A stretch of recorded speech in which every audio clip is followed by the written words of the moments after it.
Is available today on Fox Deportes as the Seahawks have won the toss and deferred, so they will kick off to the Rams for the right to go to the Super Bowl to take on the Patriots, who knocked off the Broncos earlier today.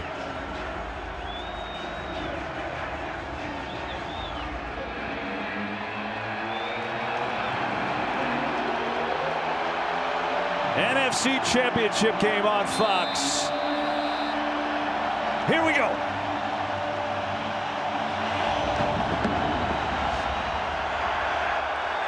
Going to be taken by Jordan Whittington. And up across the 30, and it's stacked up at the 31. And that's where we will see Matthew Stafford in this offense take the field first. Stafford, the front runner for the league MVP. He's had maybe the best season of his career at 37 years old, Tom. I think definitely the best season, MVP season, for a lot of different reasons. I think when you look at his career, one of the purest passers in the history of the NFL. Elite accuracy, decision-making. He'll need to get the ball out quickly today. This defense is all over you, their defensive front. Matthew knows that. He's got a lot of weapons to deal with. Can't wait to see how he performs in this huge moment. Try to get the run game with Kyren Williams first, and it's hard to do everything against these Seahawks. Williams going to pick up 4 on first down before he runs into the ex-Ram Ernest Jones. Well, offensively, the Rams have a lot of weapons, right? And none bigger than Puka Nacua, who's one of the best players this league has. It's not only the receivers and Puka and Devontae, what they do. The backs both play a role. Corum as well as Williams. They have 4 tight ends that play a role. If you're the Seahawks defense, you have to play everything straight. Everybody touches the ball. Matthew reads the coverage as well as anybody. That's where the ball goes, to the open guy. Trying to find the open guy here, and it's caught by Nacua. And that'll make it a 3rd down and short. That's what the Rams do best.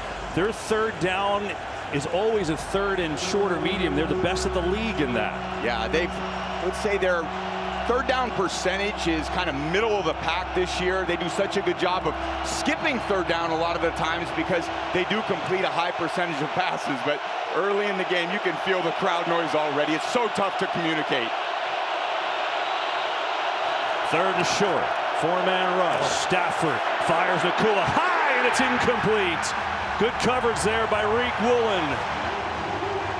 And Sean McVay will send out the punt team. It's a 3-and-out. Yeah, a combination of a little bit of rush, and he actually makes a great throw.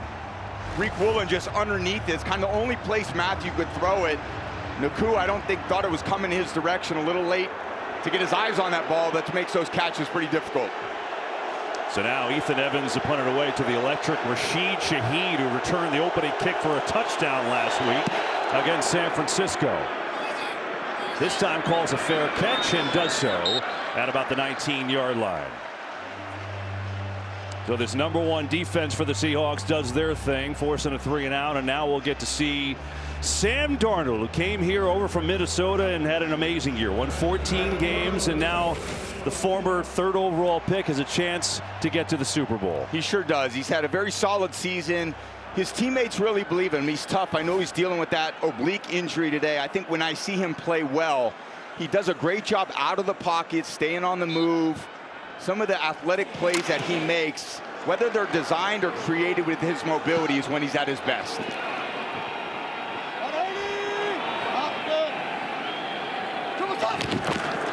And he's going to give to Kenneth Walker on the start. He's looking for a little room and finds a little bit of a seam and a nice run to pick up 5 for this offense. Now, Seattle does have a big injury today. They have kind of a 2-headed backfield with Kenneth Walker and Zach Charbonnet. Charbonnet now out for the year. It got hurt last week, so that'll make a difference for them. But they do have the league's top receiver yardage-wise. Jackson Smith-Njigba was awesome this year. There's a lot of things they do well. They use a lot of personnel groupings. Let's see Smith-Njigba already in the backfield. Try to create some space for him. Darnold knows where he's at on every single play. He's the primary read basically on 90% of the pass plays. Darnold over the middle, and it's incomplete. Try to get it to JSN right there, but Landman had the pretty good coverage against his Rams defense. And Tom, one thing they've done well in the playoffs is get turnovers, right? They picked off Caleb Williams 3 times last week. They did, and they've had some success with Sam Darnold as well. The last few times they played him, they forced turnovers. It starts with their defensive front. They're very physical, they're very disruptive. Linebackers, Landman makes a lot of tackles. They got a very challenging scheme. Again, this is a great matchup with this defense, how physical these defensive fronts are. It's going to be a story of today. 3rd and 5. Darnold back, gonna float one deep, has a man, Shaheed! He's got it! Foot race, and he's tripped up! A bomb to Rashid Shaheed, and that's a heck of a start.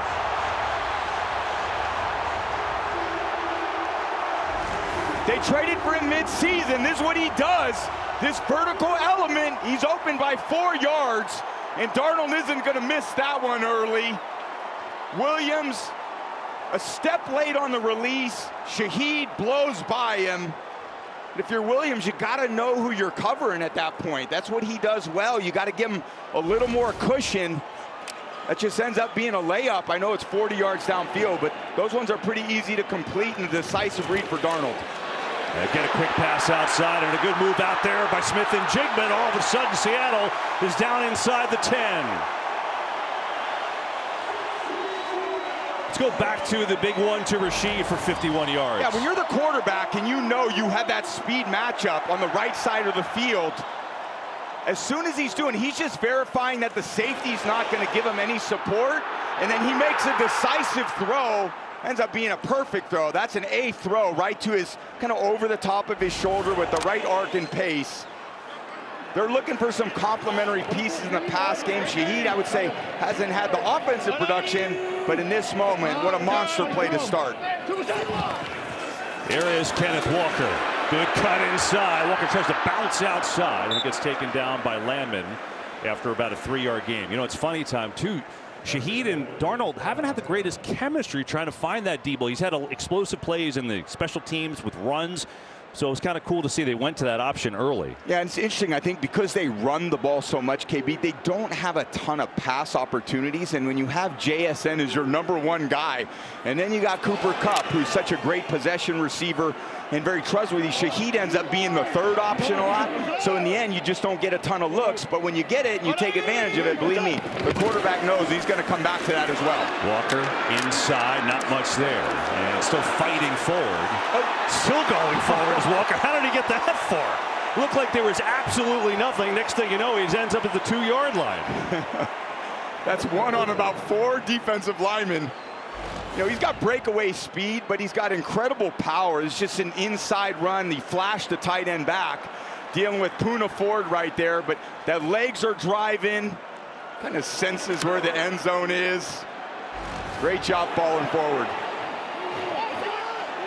Seahawks go 3 tight ends here. Walker gets it again. Tries to sprint to the edge. He's so fast. He gets there. Touchdown, Seattle.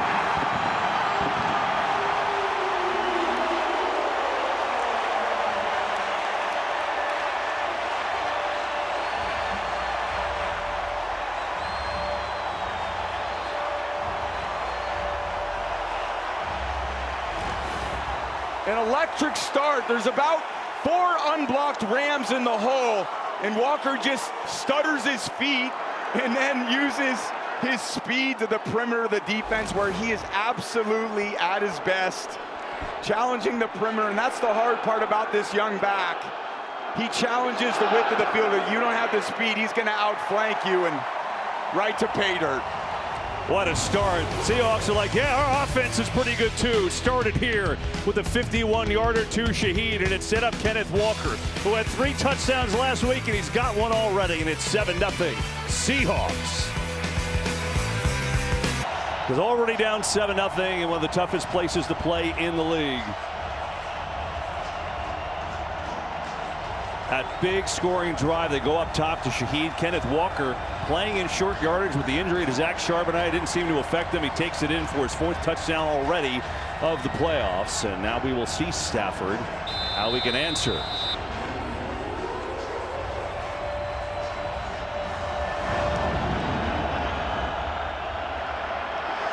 On the return, it is Whittington once more. And he gets smashed up to the 27 that time. And there's some pushing and shoving going on, too. Why not, these division rivals?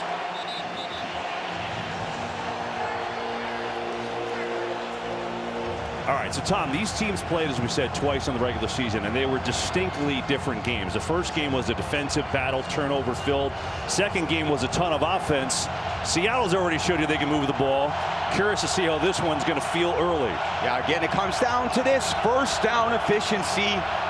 Handing the ball off is fine, but you got to gain 4 or 5 yards, and then Matthews just got to find completions because his defense with this crowd noise to make must-pass situations is so difficult. You got to stay ahead of the sticks. Trying to get the run game going with Corum this time, and a short game, going to push forward for maybe 4 against this defense. They're so good. They're tops in the league in scoring defense in the regular season, but they were great in so many other things, and their front 4 is so electric that you don't have time to do much. Well, it's the front 4, then add about 4 edge rushers, 3 interior D linemen. The linebackers play the run well. The secondary can just eliminate people in coverage. There is no easy yards. I think sometimes the Rams, or today, they're going to feel like they have to go 150 yards for a touchdown, not the normal length of the field. Play action, pressure. Stafford going to take shot deep. Nacua's open. He's got it. Stafford to Nacua on a big connection down to the 26. Matthew buys a little time in the pocket. Play action pass. Gets a little off the spot with Lawrence in the backfield, and then gives Nacua time to get down the field. That's who Matthews looking for every single play. He's been a dominant receiver since he's come into the league. He makes downfield catches, intermediate passes, catch and runs.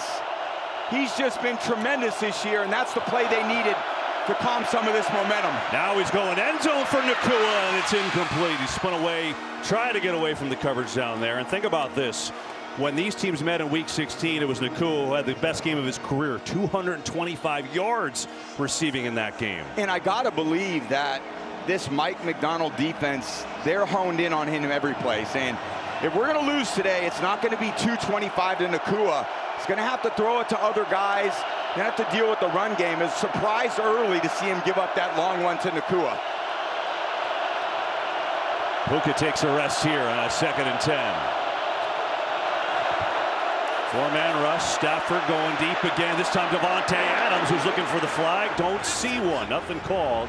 Adams, who did not play in their last matchup, Week 16, with a hamstring. And the first time they played, he only had 1 catch, but it was for a touchdown. Yeah, and the challenge is, like we said, on the first down incompletion, you try to get it again on 2nd down, another incompletion. This 3rd and long, you're going to look at McVay. They don't want to deal with 3rd and long very long, dealing with 68,000 of the loudest fans in the NFL.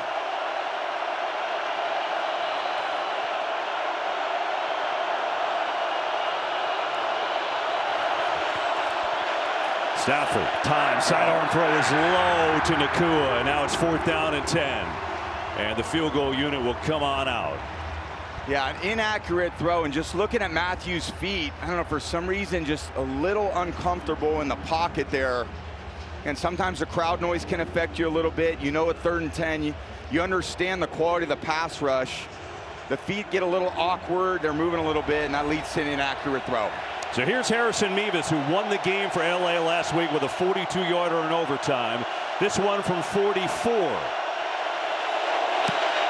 And Mevis drills it. It is good. So the Rams take the big play to Nacua and settle things down a bit there on the board. Make it 7. Ends all lathered up. Doesn't take much here, man. You wake up in the morning, walk around town, and everyone fired up for this one. And listen, the Seahawks have been in the NFC Championship game 3 times. They've hosted it 3 times. They've won all 3 times. So and they're off to a good start. 7-3. They'll get it back.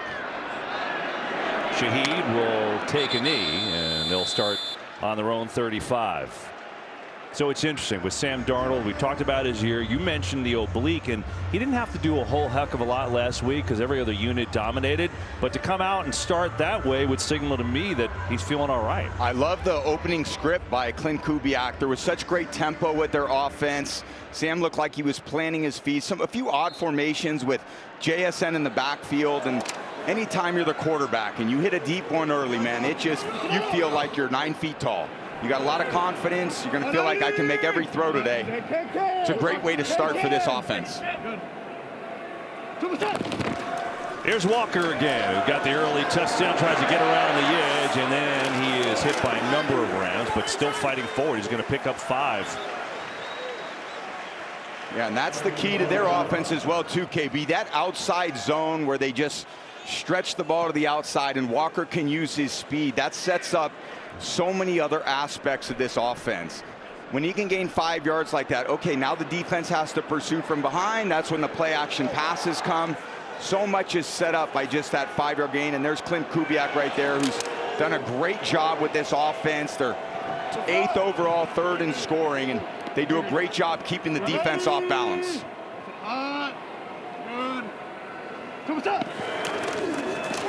Darnold on the fake. Rolling left, throws underneath. It's A.J. Barner, the tight end, who's got a first down. And that's maybe where Darnold is at his best, throwing on the run, including to his left side, which not everyone is so great at. Yeah, they use a lot of, I would say, design bootlegs to get him out of the pocket. When the quarterback's out of the pocket, there's nowhere to look through. You get very clear vision on what you're doing. Sam prefers to be outside of the pocket. And like I said, it could be to the right, it could be to the left. They do keep you a bit off balance. And when you have a very good D-line like the Rams have, and you're a moving target, it's hard for them to know exactly where the quarterback's going to be or where they need to attack. That's Shaheed in motion to Walker again. Big hole. Kenneth Walker puts your shoulder down, then trip up after another 8.5-yard gain.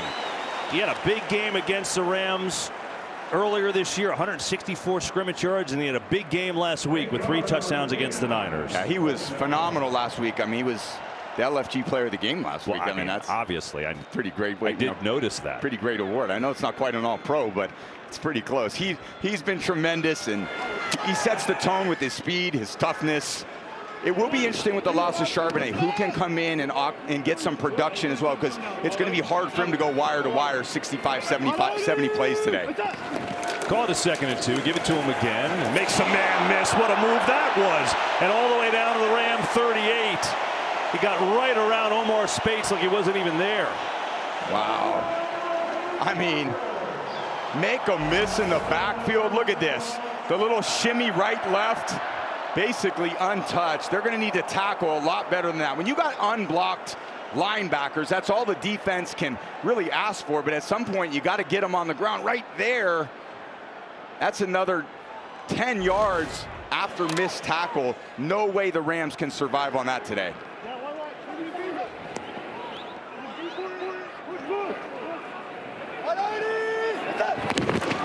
On the play fake, Darnold looks to set up a screen to Walker. A lot of room to run. First down and more for Kenneth Walker, who's upended inside the 25. Oh boy, they got it all working right now, KB. Runs, making a miss, and then here you go. You finally think, all right, they're going to take a shot and go play action. And nope, instead it's a screen. You got Bradford out in front. Easy throw for Darnold. Just get the ball to Walker in space and let him do the rest. He's so dynamic out there. They have not done anything, this Rams defense, to settle down the game. They just haven't taken away anything yet. So everything you got to defend, that's a hard place for a defense to be. Walker again, workhorse early on. That time not much. First time the Rams bottle him up a little bit with Kobe Turner leading the charge. They're averaging 172 rush yards per game. It's been a big difference. Yeah, talk about early down efficiency, handing it off. Then you stay in those 3rd and manageables. Darnold to throw. Near sideline caught by Jackson Smith and Jigba, and toe taps his way in for a nice little gain and make it 3rd and short. Going to pick up about 7 that time. Yeah, I'm sorry, that's a 4-yard gain that goes, excuse me, a 4-yard pass that goes for about an 8-9 yard gain just with the twitchiness of JSN on the sideline. He's done that all season long. When he gets one-on-one matchups, Darnold should be absolutely locked in on him, deliver him a catchable ball. He's got incredible body control. He does routes, and he's a slot receiver. He's dominant. He goes outside. He's dominant. His run after catch is great. Really stepped up. There he is right there at the point of the bunch.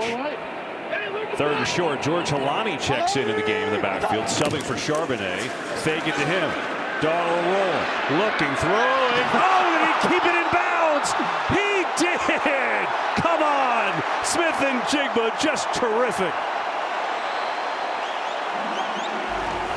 Watch him coming from the other side of the field. They boot to the left, and Darnold puts it just out there. And why do you need two hands when you got one? That's like a suction cup. What a catch. That was amazing. Here's Alani trying to get to the edge, and Young is over there with some help too, and that time going to lose a couple yards. I mean, that ball didn't even move. It just locked right in. Yeah, you know, it's kind of a two ball. There's a tiny bit of arc. You could see it over space.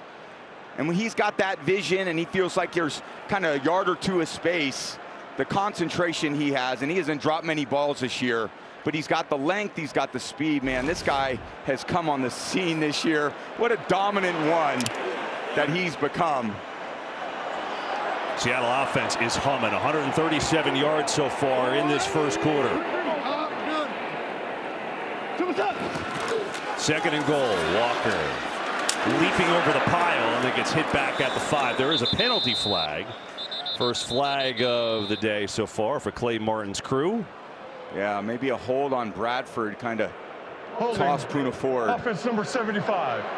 10-yard penalty. Replay, second down. The Rams are going, oh, thank God. They're going backward for once. Get a little breath. Yeah, let's catch your breath. There's Puna Ford trying to defeat the block. The double team block goes down on his knees, and Bradford just around the neck. The problem when it's so open like that, the ref's standing right behind it. Now the Rams need to take advantage of them backed up. This is kind of where you want to be. You got second and basically goal. This is trying to lock them down. At this point, try to hold them to a field goal.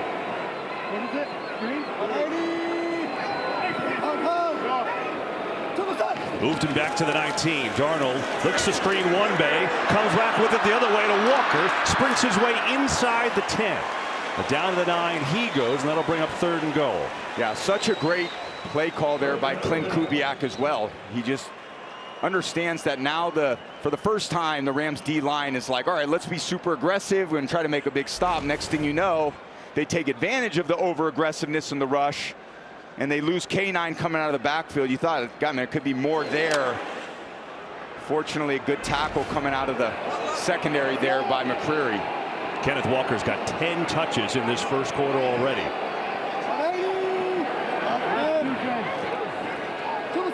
Third and goal. Darnold, time, zips it, and it's incomplete. Try to get it in there to A.J. Barner. Fans wanted a flag, don't see one there. Kobe Durant was on the coverage. And now the field goal team will come on out. Yeah, it didn't look like there was much. Just a poor throw by Darnold. This is a 7. The 7 is called a corner route. 7, so I actually got away with a little bit of extending that arm into the kind of Durant's face. Lucky that wasn't an OPI, actually. They let it go, and so here comes Jason Myers. I like that. Let him play in the playoffs. Play. Unless there's blood, don't call it. Unless there's blood. It's a violent sport. Listen to you. I know. 27-yard attempt for Myers.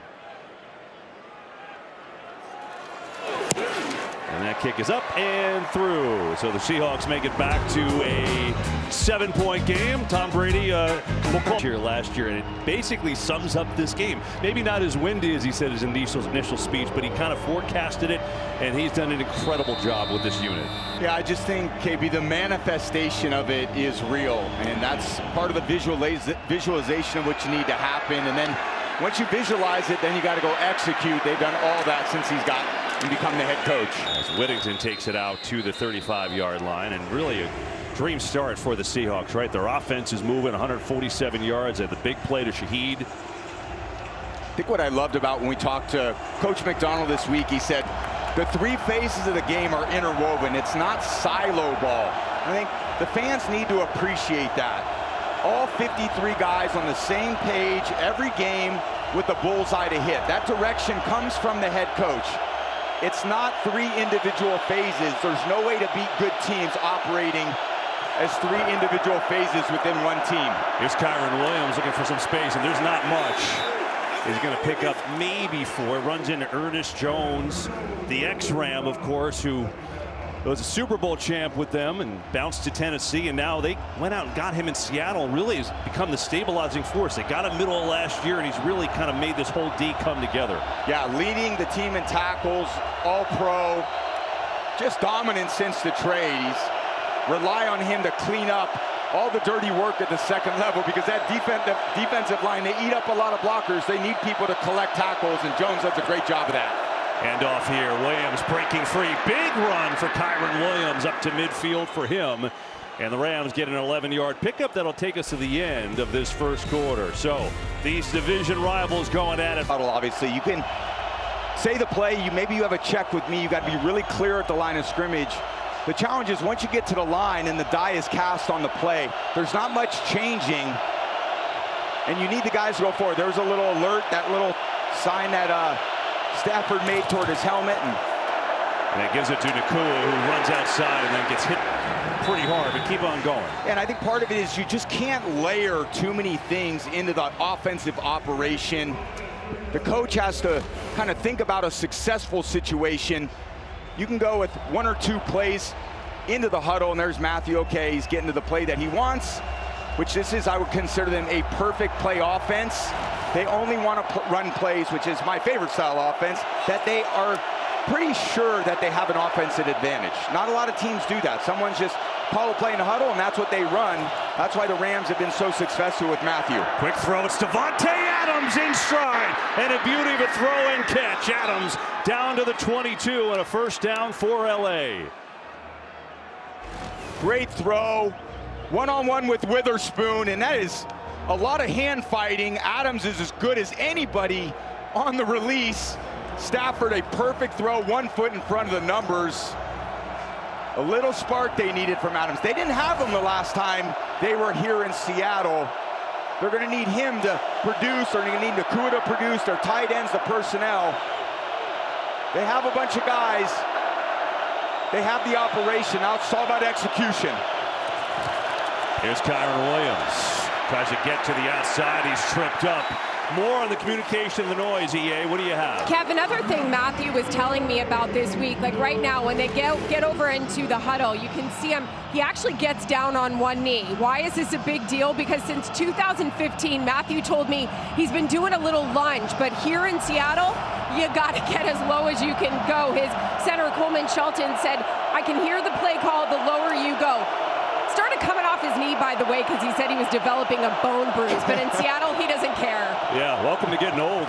Here's Stafford back to throw. Pocket breaks down, throws high, and it's incomplete. There is Nick Eamon, who's had a sensational rookie year on the pass breakup. Yeah, that's a matchup that should favor this Hall of Fame receiver and Hall of Fame quarterback. Eamon, the rookie, comes in. He's such a big body, and with that length, see his right arm get in there. Creates a little pass disruption, his left arm. It's hard, he's long, he's fast. He's got really good coordination with when his hands are in there. Very tough to complete passes on him. 3rd and 10. Stafford in trouble.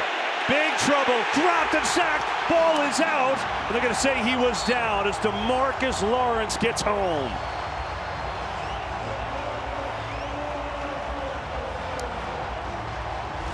Maybe a face mask they missed here on Matthew in the pocket. Oh. And Lawrence. we bring in Dean Blandino. A couple things, Dean. It looks like they missed a face mask, and I guess that looked like a fumble, but the Rams got it back, right? Correct. It was a fumble recovered by the Rams. There was a grab of the mask. You got to have that twist or turn. Looked like it should have been a foul. So they miss one there. Here's Mevis from 50 yards out. That kick is drilled right up and through. And so 2 field goals. Harris and Mevis take the 3, but Sean McVay wanted the face mask, and Seattle gets away with one there. Rams get a little closer. 2nd field goal for Mevis. 10-6 in the 2nd. Division rivals in their way. 10-6. Good start to this one. Each team moving the ball pretty well. We see the Rams' strategy against Shaheed. They do not want him to return one on kicks. Who can blame them? No action. They'd rather have it on the 35. Downstairs we go to Tom. Well, KB, had Mike McDonald become an NFL head, when that sort of opportunity maximized and ended, he became an intern at a new program created by Harbaugh with the Ravens. That ultimately led to the University of Michigan back and now thriving in the NFC Championship game. Here's Darnold, pressure now, throws it. Smith-Njigba's got the catch up at midfield. That's a first down for the Seahawks. Yeah, I'd say that internship paid off for McDonald, who had another #1 D just like he did in Baltimore. Yeah, it's a good route by JSN again on Darius Williams. It's kind of a deep little twisting curl route where you turn opposite. And Darnold, a good job in the pocket and drifting away from the rusher. That's one kind of aspect of quarterbacking that's so underrated. Feel in the pocket where you can just slightly move a yard to the right, a yard to the left. That helps the offensive line so much. Oh, ball's on the ground, but Darnold recovers. It helps the offensive line out so much because they're going to lose at some point. You know, you realize that these defensive linemen are so much athletically more gifted than the offensive linemen. When they get an angle to a rush, if you can just move a little bit, that offense kind of comes to the right and can push someone by. Here's the lost snap. Just Sam's doesn't quite, know where he's looking. Nothing you can take for granted. You should never kind of be looking up. You got to just focus on catching the ball. Obviously, he was trying to make a quick decision with what he was doing.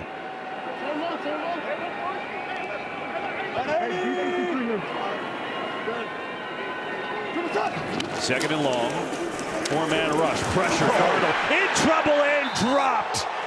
Braden Fisk gets the first Rams sack of the night. Yeah, that's what they relied on. Here's Fisk right here.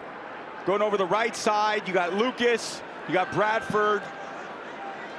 Yeah, and just winning. And they need this four-man rush to win today. They can't overextend themselves in blitz packages. Too many guys to cover out in these route concepts. They kind of built this front four knowing high draft picks, made serious investment. They need them to make an impact in every game with just rushing the four of them. Third and forever. They're just going to hand it off here. Alani tries to barrel his way for a couple, but that is going to bring out the punt team. So the Rams get a much-needed stop on defense with the big sack from Fisk, and they'll get it back. Yeah, and that'll give Chris Shula just a little bit of, everyone wants to settle into the game. And when you feel like they're kind of tracking the ball down the field, hitting screen plays, hitting runs, throwing it to JSN, finding deep ones to Shaheed, you just feel like you're on the ropes. At some point, you need to get off the ropes, stand in the middle of the ring, start measuring your opponent up. A big stop like that is very fulfilling, as you kind of work your way into the second quarter. Here's Michael Dixon, one of the best punters in the league. Oh, boy. He's a boomer. Xavier Smith way back at the 10, and he lost the ball, and he gets back on it. Boy, that was a fortuitous bounce, boy. Xavier Smith saying, whoo! That one kind of worked out after a 53-yard punt. And you said fortuitous. Listen, I read vocabulary words this week. What can I tell you? Such a renaissance.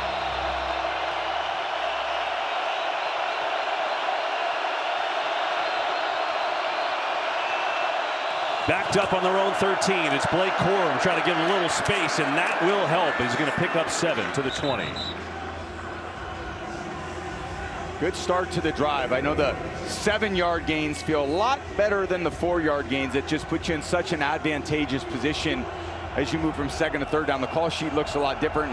One thing that this D-line does of Seattle is they keep you from getting those 7-yard gains. They're usually so stout on the inside. I understand why the Rams offense is really trying to press the edge of the defense, because these guys inside, they are an immovable object. Here's Corum, jump cut. Corum, that is going to be enough for a first down. Strong run by Corum just to pick up 4. Every yard is so hard. I mean, go to Seattle's got the best D. Their run D is 3rd in the league. They haven't allowed a 100-yard rusher in 27 consecutive games. Yeah, it's an incredible feat for any defense. And I think also the crowd noise, it really is difficult on an offensive line, because a lot of times their advantage is knowing the snap count, their ability to accelerate off the line of scrimmage and get into the D line. But when you're on this type of deafening crowd noise, you have to sit a little bit more in your heels, and you don't get the same kind of aggressive push on the defense. That crowd noise affects the offensive line so much over the course of this game and in this environment.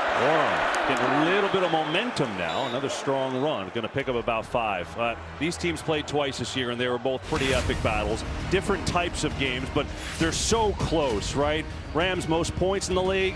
Seattle defense allows the fewest points in the league. Point differential, these are the top 2 teams in the NFL, not surprising. And what separated them? Crazy. A point and a yard. Crazy. Yeah, the 2-point conversion to win in Week 16 was the one that allowed Seattle to be this #1 seed here. So many games come down to a 2-point conversion. Pretty remarkable. There's Parkinson, the tight end, and that is going to be good for a first down. First time that Stafford has targeted a tight end today, and they've been a huge part of this year with Sean McVay kind of transitioning to a 3 tight end offense a lot, and he's done it a lot today. Yeah, 3 tight ends, 4 tight ends. I would say this tight end group, they have like over 100 receptions, which leads the league by like a huge margin. It's just unreal the production they get from Higbee, Parkinson, Ferguson. Simplifies the defensive structure when you have all those tight ends on the field, and Matt just is able to deal with the open guy. Stafford rips one, 2 to Nacua in traffic, and he hauls it in. Into Seattle territory goes Puka Nacua, and he picks up 21. Wow, a little silent cadence with the little tap. Hey, here I'm underneath, here we go. Rather than call it out, we're going on silent count, and then this is just Nacua on the backside. Reek Woolen trying to lock him up. 4 Seattle defenders on the catch, and Matt's like, I don't really care. Maybe add a 5th one over there at some point. Is that a new communication, just the old tap on the backside? That'll work. A little booty tap that just lets the center know, hey, give me the buck, give me the rock, I need it. There's Corum. And not much there on that right side. The Great American Race returns. Back-to-back champion William Byron looking for a historic 3-peat. And we're pleased to announce that honorary pace car driver for this year's race will be actor, icon, and racing enthusiast Kurt Russell. That's awesome. Doesn't get bigger than this. 68th running of the Daytona 500, February 15th, only on Fox. Rams started this drive on their own 13, putting together something here. And Corum has stayed in the backfield. Draw to him with some room to go. Corum gets to the edge. Blake Corum inside the 30 and down to the 25. He's giving him a little juice this drive, TB. Wow, and such a great design. This is just a typical draw. When you watch Stafford drop back, then the defensive line is all of a sudden attack in the middle of the pocket. You kind of spin around, and not really a delayed draw, but a patient draw. And then Corum, you just rarely get that type of space with this defense. Starts inside, and then with his speed, he can bounce to the perimeter as well. I'm really impressed by this drive. The Rams offense kind of answering everything that Seattle's giving them right now. Corum gets a break. Kyron Williams back in, and now he'll get it. Looking for something up the middle. He's going to pick up maybe 2. With about 4.5 to go in this first half. Yeah, they needed, with the Rams defense on the field, the time of possession was kind of getting one-sided with Seattle's offense and the Rams defense. They needed a long drive to settle that defense down a little bit, give Chris Shula's unit some time, and they've done it through running the ball. Few timely passes, a great throw by Stafford in traffic, but their ability to run the ball has been exceptional on this drive.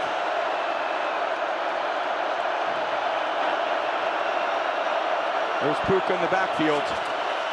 Stafford looking at him, connects with Nacua, who was run out of bounds about 1.5 yards shy of a first down. Yeah, when you put him back there, it's not for pass protection. Let me just say that. You're putting him back there because he's going to be the focal point of that play, or at some point, you're going to try to disguise something off of that where you maybe pump it to him and get the ball down the field. But good design. These are, saw it with Clint Kubiak with JSN in the backfield. Now, to your point, ball control is really evened up. Now, a 3rd and 1, where LA's 0 for 3 today.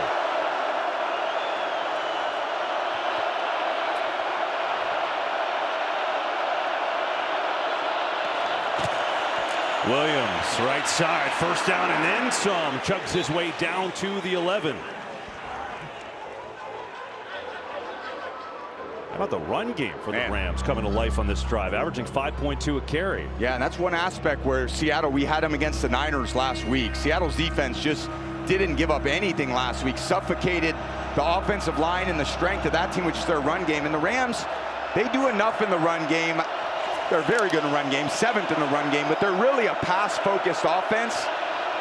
When they change the pace with Corum and Williams, they can gash you, and they made plenty of explosive runs in the first 2 games this season. More communication by Stafford trying to get his team in the best play. And we get a whistle. The Rams going to call a timeout to make sure they had the right play. Their first timeout of the half. And with that, we'll be right back after this message from Modelo. To finish this would be impressive because the Seahawks have allowed exactly 1 touchdown the last 3 games. Yeah, first in scoring. They're 5th in red zone defense. So even though they would say play this shell defense that discourages a lot of big explosive plays, they are able to lock it down with their physicality in the red zone. It's hard to run the ball in. They go 3 tight ends. Here is Corum again, looking for a seam, and not much. Played well by Seattle that time, brings up second down. Every offense would love to run the ball in, and as you get closer to the goal line, those safety players that are usually back there guarding deep parts of the field, well, they're only 7-8 yards from the line of scrimmage. So they're able to support the run so quickly. It makes it a big-time challenge to run it in. A lot of times you could take advantage of that with run action fakes, and then you try to get the receivers behind them. That's Nacua in motion. Yeah. And they're not going to run anything. Going to take it down to the 2-minute warning. There you go. A little snoop to break. Good vibe in this one. Rams on the move. There's no down foul 10 on the to play 6. as the clock ran down to 2 minutes. 2-minute warning. Thanks, Clay. This We is the figured that. 2-minute warning. Now we got it officially. Rams knocking on the door. Guy that led the league in touchdowns this year. That's Devontae Adams, who had 14 of them, and most of them were inside the 10-yard line. Yeah, if he gets a one-on-one look, which is, again, hard against this defense, these 2 deep safeties don't often give you that one-on-one look. He's so disruptive when he is down there. You better believe Stafford's looking over there in his way. Stafford looking, floats when Williams wide open, and he scores. Touchdown, Rams.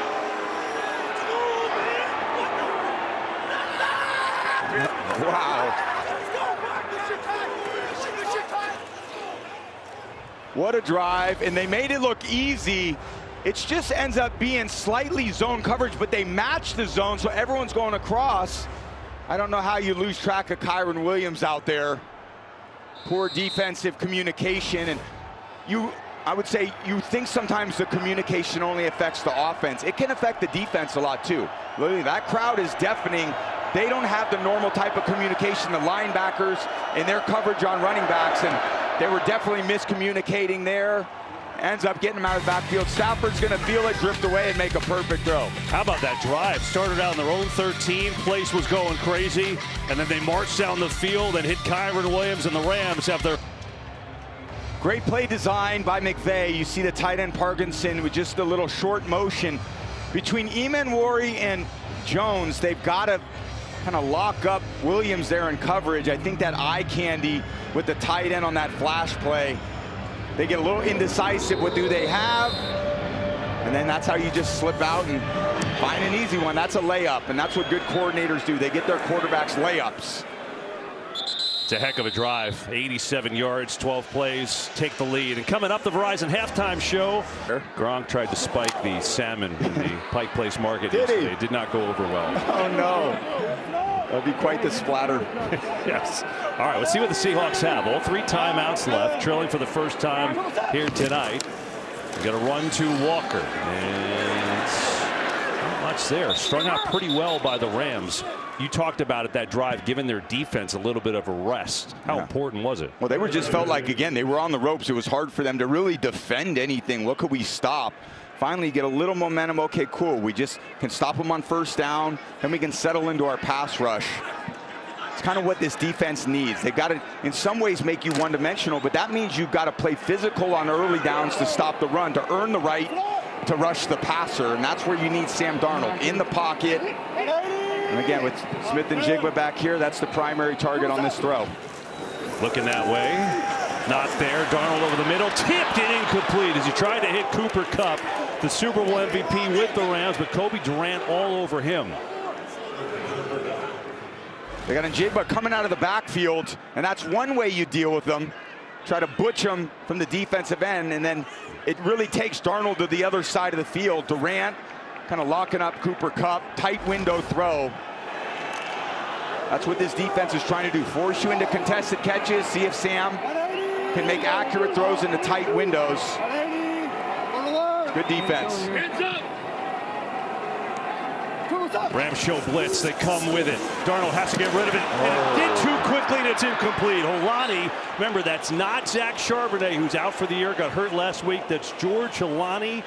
Could not connect. And the Rams will get it back. There is Charbonnet. Oh, man, they miss him. He played such an integral role all season long on third down. A lot of space. Holani actually kind of chipped the defensive end, and with that pace on that football as he's turning his head, just kind of jumps on him a little bit too quickly.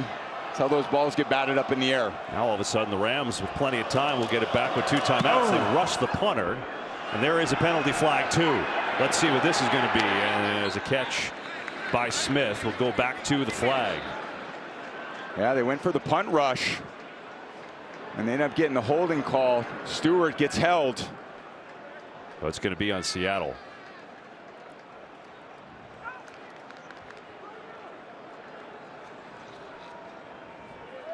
So you can re-kick this, or you could tack it on to the Holding. fair catch. Let's see. Seattle number 41.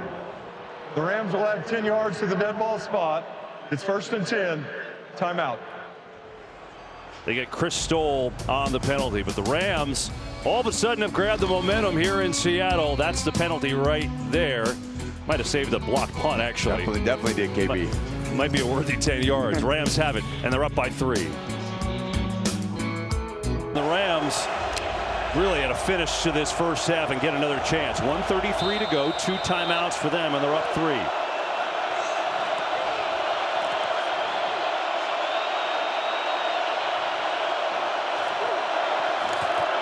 Kyron Williams up the gut to the 33 or the 34. Yeah, not surprised one bit to hand the ball out there in that situation, try to run down some clock, because Seattle does have 3 timeouts, and they have the ball coming out of the second half. This is relatively conservative until you get to about the 50-yard line if you're the Rams. Stafford, far side. It is knocked away. Nacua, the intended receiver. That was Nick Emanwari. Yeah, Stafford a little late on that, and a little behind. Emanwari got a decent jump on Nacua, had leverage. Really tight coverage. Maybe that ball is slightly out in front of Puka. He can kind of reach out with his arms. But good coverage there by the young rookie. The young do-it-all rookie that Julian Love certainly has a lot of fun with.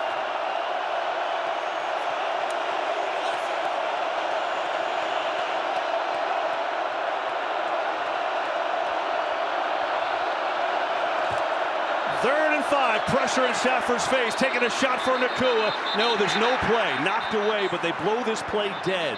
I think a timeout was called by the Rams. You just couldn't hear it. That's exactly what it is. Rams get their second timeout. With that, we'll be right back after this.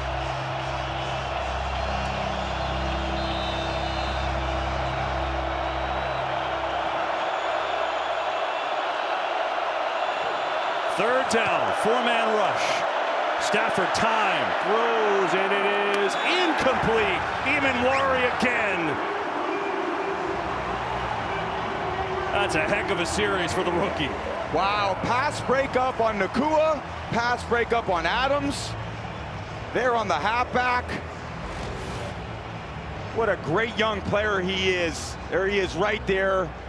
He's kind of feathering his way out of the backfield. Rivers trying to make the catch, and the young rookie kind of locking him up. Not today, my friend. Wow.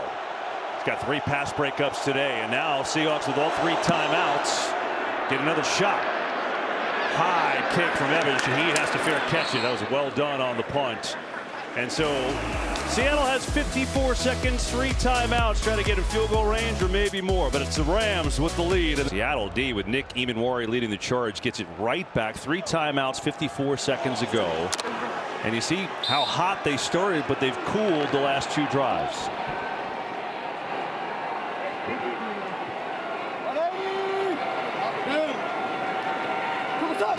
Four-man rush. Darnold, near side. Good strong catch there by Jackson Smith-Njigba. That was not easy. He had Darius Williams all over him. Yeah, great outcut. And Darius Williams, is hard to hit these. He's so twitchy. JSN on the outcut, but a good decisive throw by Darnold. I was kind of interested in going in this drive. Will Kubiak take the governor off him a little bit, let him play quarterback, stand in the pocket? They can't rely on their normal run play action kind of pass groupings they normally like. There's got to be more drop back and see if Darnold can make good decisions. That time into heavy traffic, and it's incomplete with 44 seconds to go. You know, it's interesting, Tom, the Rams have not played Emmanuel Forbes this whole half. He's one of their starting quarterbacks. He had a shoulder injury and went out last week. He has played special teams, so they're doing it with Durant and Darius Williams. Yep, in there, and it's just part of this, feeling what matchups they feel like maybe are best for him. That part, it's a lot of zone coverage anyway. Playing zone coverage, who can communicate under these situations. Forbes had a few good pass breakups over the course of the season, becomes more man coverage. See if they can substitute him in there a little bit. Pressure, Darnold launching deep, going down there, it's caught, and hanging on, and Smith-Njigba.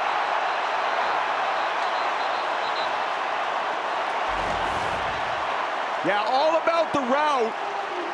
Gets the safety turned around. Cam Curl, he just nods to the outside, then Curl kind of goes to the pylon. That's the indicator that Darnold needs, just to lay the ball up in the air. And then JSN goes out there.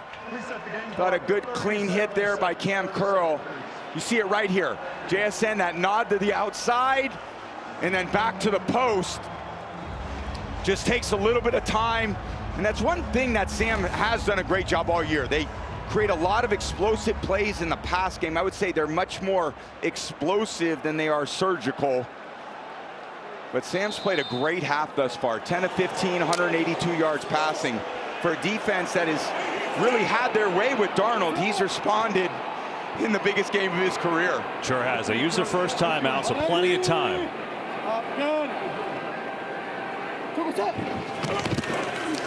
Darnold underneath Helani makes the catch. A little room to run. Makes a good move, and he's inside the 10 and it's 1st and goal.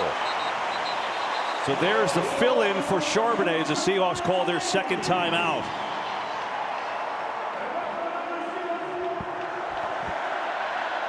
And they'll talk things over. You know, we're talking about maybe putting themselves in field goal range. Now they got a chance to score. And you mentioned Sam Darnold. What a stage for him, right? 14 wins last year with Minnesota. They cast him away. 14 wins here. He's playing a really good first half of football. It's been the best half I've seen in a long time from him. So much of this offense relies on running the ball with Walker, Charbonnet, and I know he's out today. And a lot of high percentage kind of breather plays for the quarterback, a lot of screen plays. He's delivered some excellent balls under pressure today. He seems very decisive in what he's doing. I love when a quarterback can plant his back foot and then deliver his weight right at the target. He obviously feels a lot of comfort that this defensive line isn't pressuring him much today from the middle of the pocket.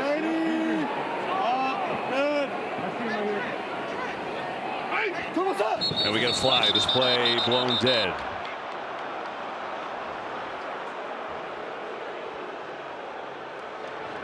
Full start. Offense, number 61. 5-yard penalty. Still 1st and goal. They get the center, Jalen Sundell, that time. Just a 3rd penalty against Seattle, but that'll move it on back. Yeah, pretty clean half thus far. Just a little lean. That's all it takes. Again, he's trying to anticipate as well. Timing is so important. You know, these fractions of seconds for an offensive line, for them to get a jump on something, they feel like they have confidence going against, you know, a very powerful defensive line. Here's Darnold. Looking, zipping, throwing, and it's too high. Jackson Smith-Njigba caught it, but he was 7 yards out of the end zone. Of course he caught it. I mean, it's just 3 yards out of bounds. But he catches everything. He really does. One-handed, two-handed, off the fingertips. So graceful with his body control. He's like an ice skater out there when I see him run routes. He glides. His shoulder plane never dips. It's always the same height. A lot of receivers, when they run, if they're speeding up or stopping, their shoulder planes will rise or fall. He maintains the same shoulder plane when he runs his route. It's really hard for any defensive back to get a beat on what he's doing. Darnold looking at him again. Some pressure, though. Hit as he throws. Man open. Guess who? Smith-Njigba. Touchdown, Seattle.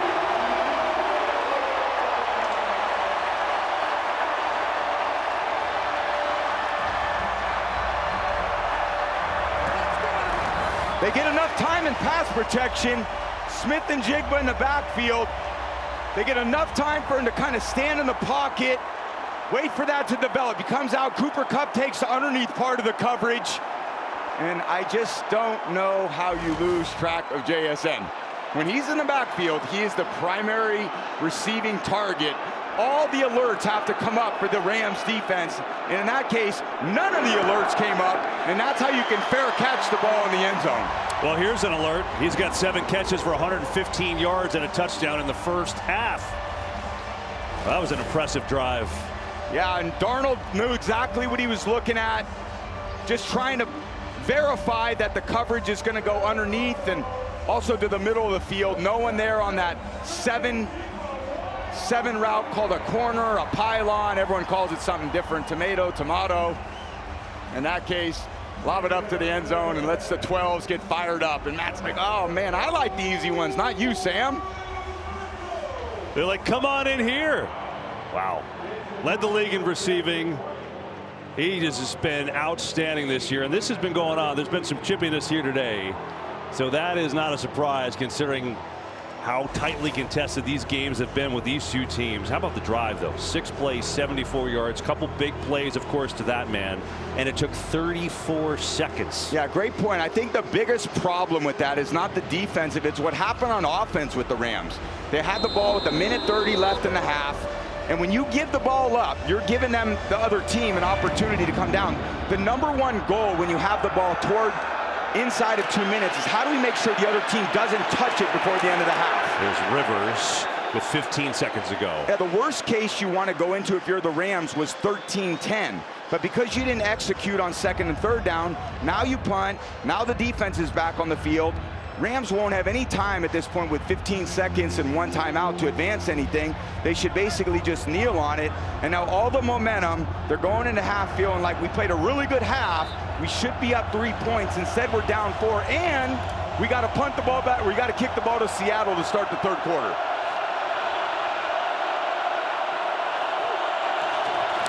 Stafford to throw it. Has some time over the middle. He goes to Tyler Higbee, the longtime Ram, upended at the 41-yard line. And they'll call their final timeout with 8 seconds left. So maybe Hail Mary time. If you're looking at field goals here, just to give you an idea, Harrison Mevis, the longest he had today in him was 55 yards. So you got to get to the 36, which seems without a timeout, 8 seconds, probably a lot to ask, right? A lot to ask, and no timeouts. There's nothing that could be to the middle of the field. That's definitely, I mean, could Matt throw it to the end zone? I'm sure he could reach it. I just don't know have enough time with this pass rush to stand in the pocket and do it. I think they'll just try something to the sideline or maybe a hook and lateral variation, throw it inside to toss it outside, see if they can get something to the Seattle's 45-yard line where they can try a long field goal.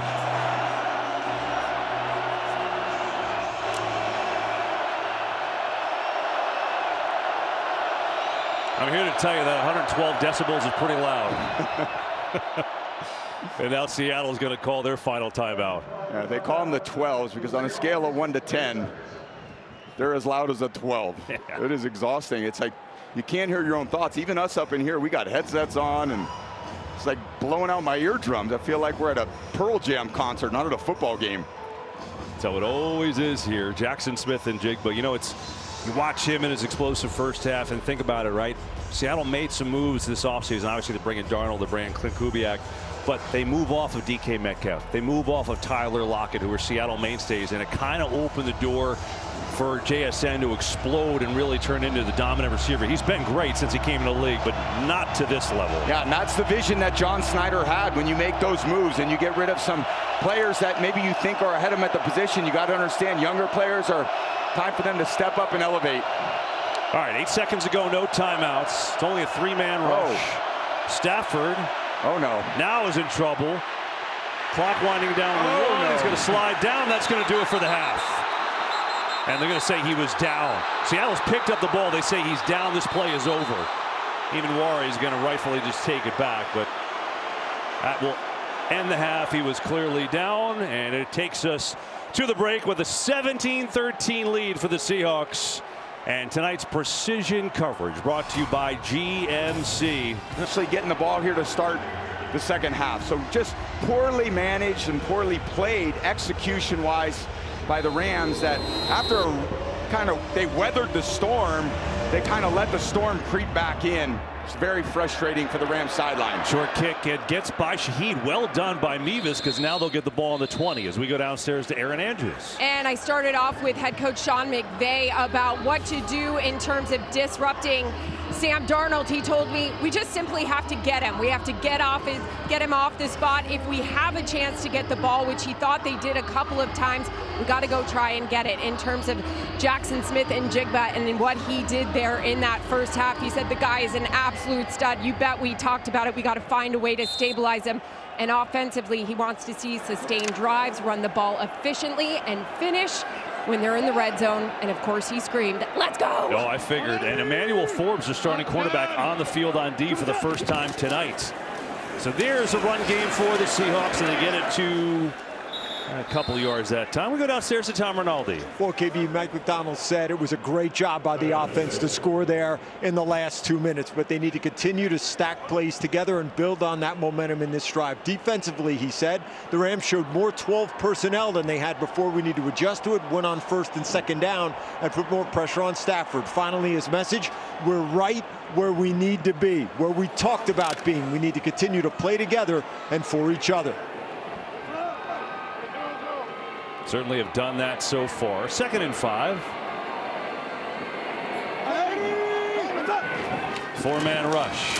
Darnold protected, throws, rifles to Smith and Jigba again. Already his 8th catch of the day. It's another first down. Yeah, just an option route. They try to disrupt him. Landman just goes out over the top of him, and JSN works his way behind him. Again, he's the primary target for Darnold. That's where, when you're the play caller, you're thinking, okay, how can I get JSN the ball? And zone coverage, it's just a little harder to get him. You know, in man coverage, you kind of know, all right, we're really going to try to lock him up. But he's a bad man cover matchup for anybody on this Rams secondary. They got to deal with some of those shorter throws.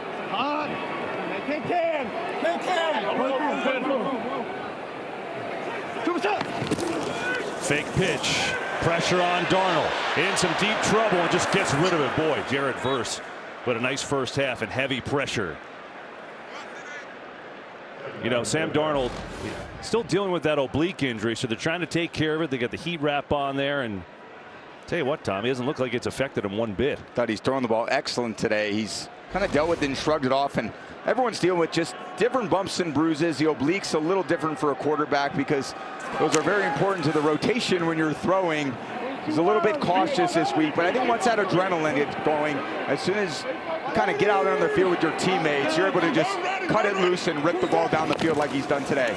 Here's a creative run to Walker. Penalty flag flies, though, and Walker goes nowhere. Backwards, in fact, and it may be coming back even more, as there was Forbes in on that play.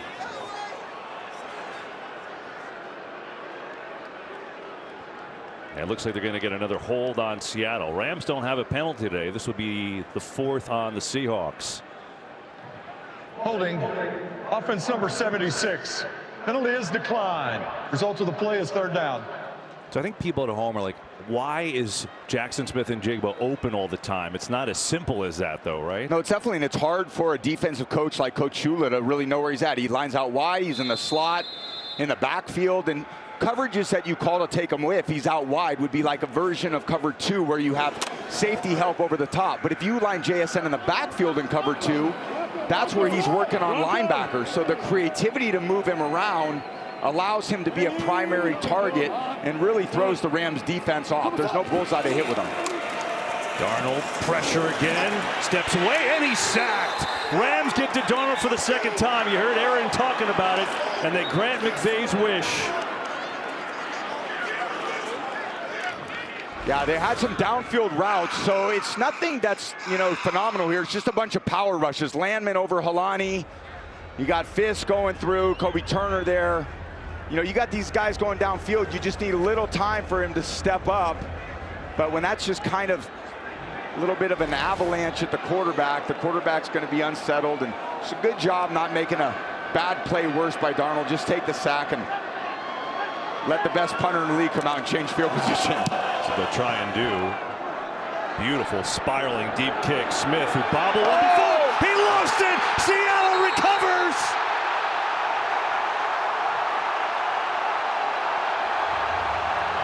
Dareke Young right there to pick up the muff. Special teams have haunted the Rams the entire year. It's been a clear Achilles heel for this team. Getting kicks blocked. They fired their special teams coach in December, and you just can't afford these turnovers. There's the Gunnar Young on Forbes, hustling down the field, put a little bit of pressure, and Smith misjudges it, and a disastrous outcome for the Rams. Mike McDonald loves it. Special teams a big factor in this matchup in Week 16. Shaheed, the punt return, and now the big miss by Smith, recovered by Dareke Young, fourth-year player. Special teams demon. Look where it sets up Seattle.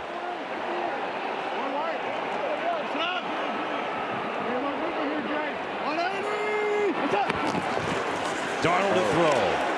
Back, hit, throws, end zone, caught! Touchdown!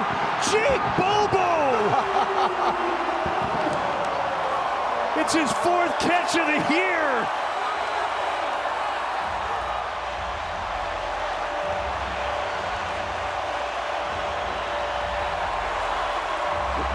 Last week it was a Shaheed quake, a Bobo quake on this one. The 12s are fired up. All the coverage was rotating to the right side of the field. Bobo with a little wiggle to the corner, back to the post. All the room Darnold needs to lay one out there for him. We were not thinking Bobo. Wow. But Bobo comes down with it. The fumble recovery by Dareke Young leads to the touchdown to Jake Bobo. Tell me if you had that on your bingo card. And they love it for Jake. There's the hustle by Young. And then Bobo, 3 catches the entire season. Pretty big one in the NFC title game. Puts Seattle with their biggest lead at 24-13. Still out right now.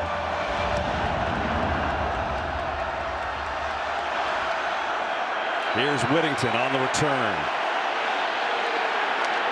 Out to the 25. I want to take you back to the touchdown.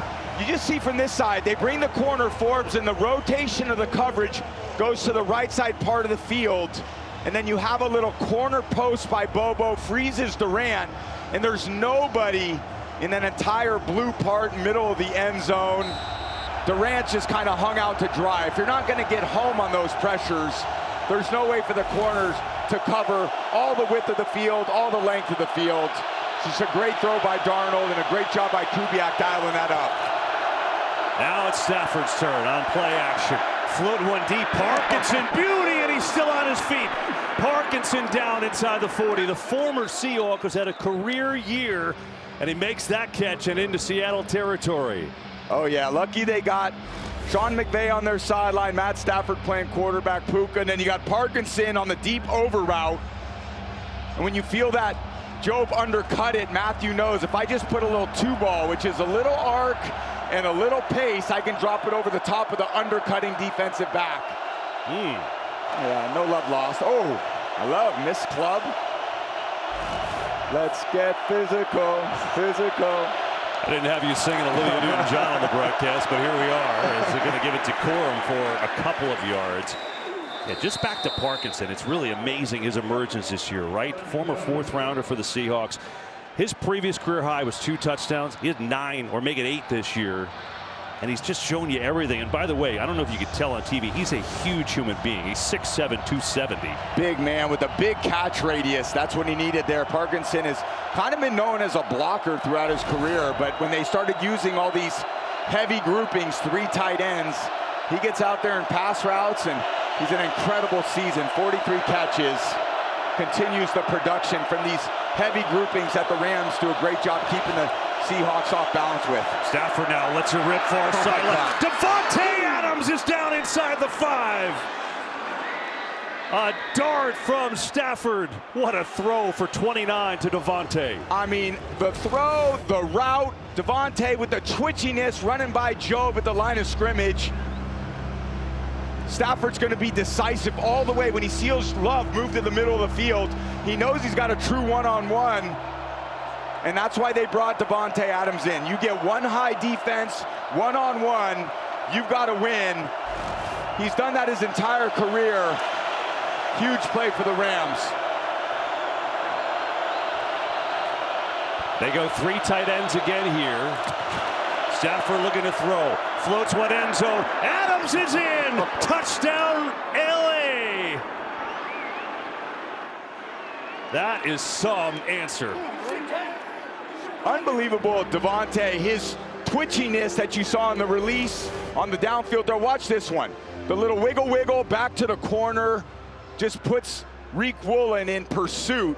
And then when you have an accurate, precise passer, all you need as a quarterback who's precise is a little bit of leverage. You got an outside throw, and you can win to the outside by a yard. That's all they need. He hit a sideline throw against the Bears last week in overtime to Davante, which was absolutely absurd. These two's chemistry throughout the entire season has been magnificent. Mevis, extra point up and good, and that is quite a return for the Rams. 221 right down the field. Davante Adams, who led the league in touchdowns, his 10th inside the 5. Oh, we got a barn burner in Seattle, baby. Matthew Stafford's second touchdown of the day goes to a familiar face, Davante Adams, who had a big catch on the drive as well. And with that, it's football fever in LA, cheering all over the city with Rams watch parties, reacting favorably to that, and that was really an answer. This place was jumping after the muff punt and the quick touchdown to Jake Bobo, and they go down the field at 221, 4 plays, 75 yards, to jump right back in it. Got a little juice here in the Pacific Northwest. A lot of offense today. Let's go down to Aaron. Well, Kev, we talked about it at the beginning of the broadcast. Sean McVay and how fired up he was for our Zoom call with him. That was Friday. Yeah, this is Sunday. I mean, I don't think this guy has missed an absolute beat. And remember, the thing he said to us, unprompted, being courageous. It was the big word they talked about, having the courage to cut it loose, have no regrets. I want to be courageous in these moments. It's us versus everybody. This guy, what did he say? He told his team, I promise I'm not going to peak on a Wednesday or a Thursday. I'll have the juice on Sunday. Oh, yeah. I don't know how you keep it up for that many hours. It's amazing. He's got all-day juice every day. Here is George Halani, who gets the carry, looking for a little something. He runs into Byron Young after a short pickup. So, you know, in this game, just so well played. Both quarterbacks, Tom, playing at a really elite level. I just think they've both played so great, and we'd expect that from Stafford, certainly. Darnold is the one that has had very much in kind of a feast or famine year. It's been some terrific throws down the field, and then also leading the entire league in the amount of times he's given the ball away.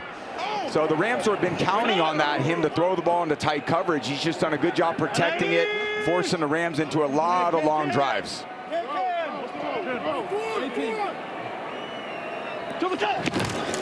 Kenneth Walker got off to a hot start.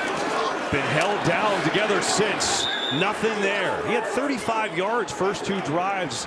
He's only got 40 on the game, so the Rams have found a way to tighten it up for him. Yeah, more physicality by this defensive front. The linebackers are attacking the line of scrimmage more. It should set up maybe some boots or some play actions just based on the aggressiveness of what we're seeing. They're all flowing to the ball.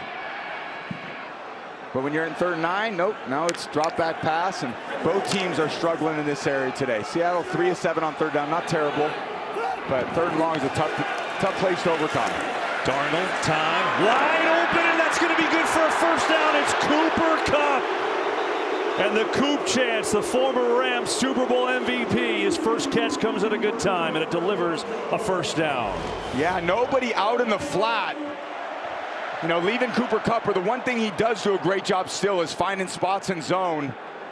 Miscommunication, nobody out there, an easy throw and catch. Just outflank the defense, lob it out there.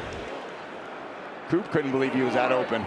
We'll take that. Actually, had a team high, 5 catches for 60 yards last week.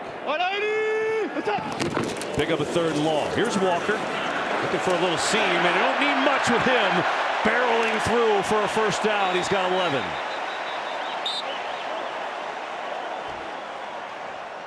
You see there when you, extending the drive like that on third down. Now you've got the Rams that have to deal with all these first and second down plays, the run, the play action, and it just, the offensive line starts just weighing on the D-line. They just lean on you and resetting the line of scrimmage completely. He's 7-8 yards into the defense before he gets touched.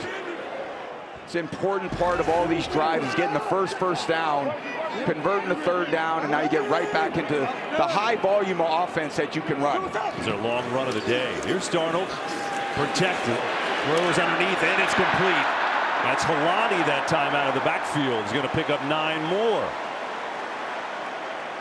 Yeah, they were trying to go down the field, something explosive, and just because you call a shot doesn't mean you need to take a shot. Kind of call these downfield routes, and a good job by Darnold reading the coverage, understanding the underneath part of the coverage is the softest place to throw it. Accurate pass, 2nd and 1. Good solid football. Very surgical by this offense today. I was not expecting to say that, KB. They've looked the part. That's Jackson Smith and Jigba in motion. They're going to throw it to him, as you said. Gets a block and a good one. Smith and Jigba down to the 20. You said every time he's in the backfield, they're going to throw it to him, and they did. Yeah, he's not in there to disguise much. He becomes the primary target. But there's a lot of good blocking that needs to take place on this block screen. And who better to do it than one of the most unselfish receivers, Kupp, getting out there, who's very heavy in his own right, takes a lot of kind of pride in his blocking. What an effect Cooper Kupp's had on JSN, and JSN, again, there's just too many superlatives. You run out of them after a while with what he's able to do.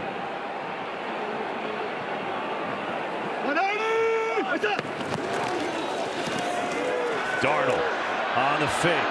Underneath, he comes. The Barner makes a throw, and then Spate's going to wrap him up. Going to pick up about 7 yards to A.J. Barner. It's amazing with Darnold, right? You think about, you go back his career, 3rd overall with the Jets, 2018, didn't work out, bounced around, went to Carolina for a couple of years, got hurt. Goes to San Francisco, sits on the bench, kind of resurrects his career and playing maybe the game of his life so far tonight. Quick throw outside, that time just a little too far in front. It was Bobo again who had that touchdown catch. He had a big 3rd down catch last week. Again, just 4 catches on the year. Tom Rinaldi told us, for him, it's like you just never know when that big moment's going to come, right? Yeah, and a great point, too, you mentioned about Darnold. Last year in the playoffs, he really struggled. He was playing for the Vikings at the time, but it was kind of a difficult way to end the season because the Vikings had such a great year, and Sam didn't play a great game, so he's a free agent.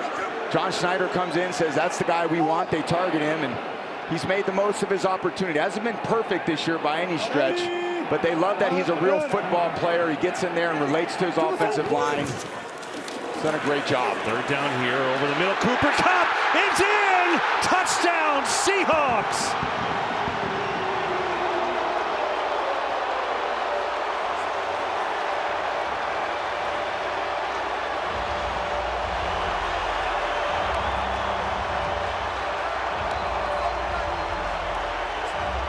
Yeah, nothing too fancy. It ends up being zone coverage.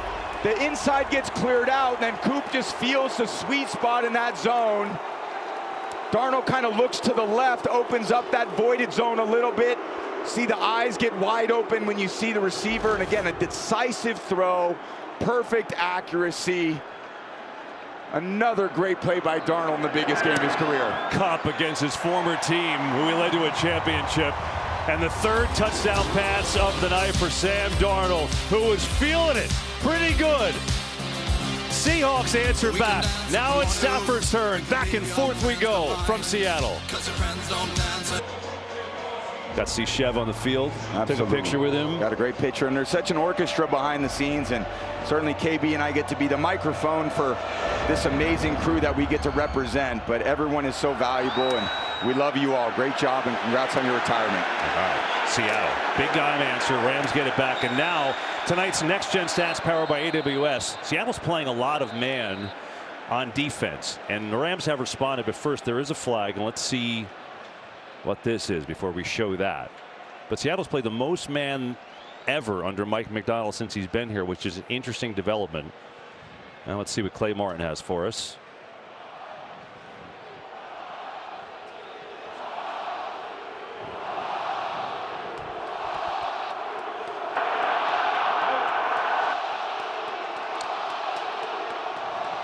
During the return, illegal block in the back, receiving team number 48.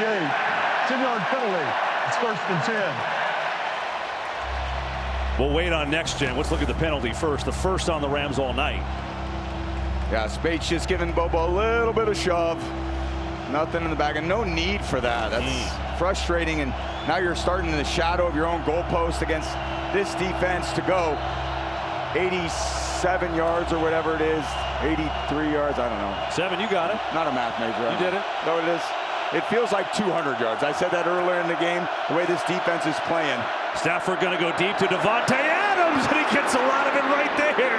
Oh, Davante Adams has come alive in this game, and he beat Witherspoon again. Wow, high 7 route, and Witherspoon just can't get a grip on Tay's quickness. That little shimmy out of control, the high 7. And that's a high level of difficulty, route to run and throw. It's available against one-high defenses like that, but it's hard to complete it. Here's Stafford going quick, far side pocket, so he gets hit right at midfield immediately, but back to the Adams catch. You see, when you go inside leverage, I always hated that as a receiver because the DB sees he's got the blue jersey outside, but because of Davante's quickness, he regains a little bit of leverage. Illegal contact. Defense number 27. 5-yard penalty. Automatic first down. That's on Reek Woolen, but keep going. Yeah, Reek Woolen just got a little penalty there, but oh, here it is, right here on Nacua. Yeah, a little too much covering with your hands. But again, sometimes when you are running outside breaking routes like Davante had on that previous play, I liked my receiver to get outside. At least it cued me, okay, he's going to win the leverage. But Davante's a unique player because with his twitchiness at the top of routes, he can get DBs to overreact to an inside route. Then when he breaks back to the high 7, Stafford's got a ton of confidence that he can win his leverage point. Get the run game here with Kyron Williams. Yeah, it's so different, so unique. And all of a sudden, Adams is the leading receiver for the Rams. I see Kobe Turner going back into the locker room, their star defensive tackle. So we'll keep an eye on that. Yeah, been battling through some injuries this year with his lower leg injury, and Whittington also has been just a tremendous player for this team. Plays many different roles. He's so physical. Hopefully they can get back out there.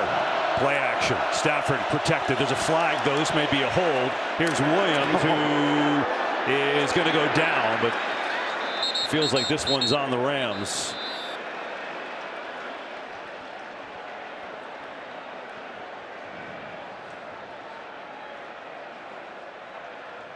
Illegal use of hands to the face. Offense number 77. 10-yard penalty. Replay, second down. Yeah, they get Alaric Jackson, the left tackle, that time.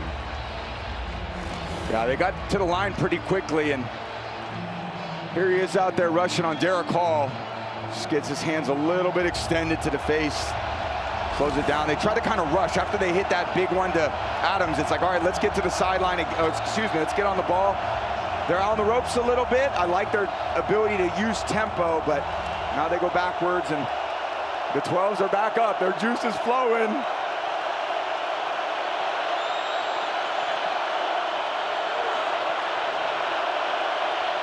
Man coverage, good opportunity here. A handoff instead to Williams, and there's not much. Just across the 50, and now it's 3rd and long. Yeah, they thought they'd be trying to at least throw for these 2 downs. Try to go back to that delayed draw play where they've had a little bit of success. But 3 yards isn't good, and this is where they just have not done a good job today. They're 1 of 5 on 3rd down. Again, I said in the open, living on 3rd and 12 is nearly impossible, and this is why.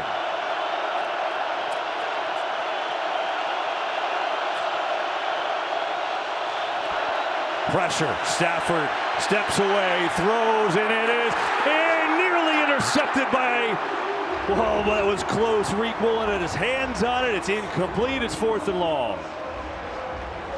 Seattle has played more tight man coverage today, forcing so many tight window throws. Here you get on Nacua, and the speed of Woolen and the length, that should easily have been an interception. But most defensive backs, they make them defensive backs because they couldn't play receiver and they couldn't catch. That's the reality. Unless you're Richard Sherman. There you go. Did play receiver in college at Stanford. Yeah. Hold on, we get a late penalty flag, like way after the play. Zadina, assuming this play was over, so what could this possibly be here? I think this is going to be unsportsmanlike on Seattle after the play. Happened well after the play. Was over, unsportsmanlike conduct, taunting, Seattle number 27. 15-yard penalty from the dead ball spot. It's an automatic first down. Oh, my This is number 27's first unsportsmanlike towards disqualification. That was 4th and 12.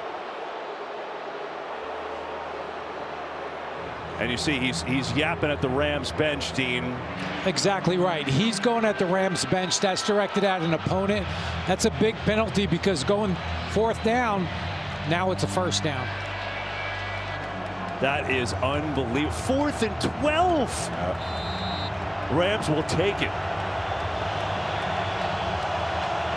Yeah, it's all about discipline, composure in the big moments. That's costly. Now we'll see if they can make him pay. Stafford, low knock going deep. Nacua's open. He has got it. Touchdown.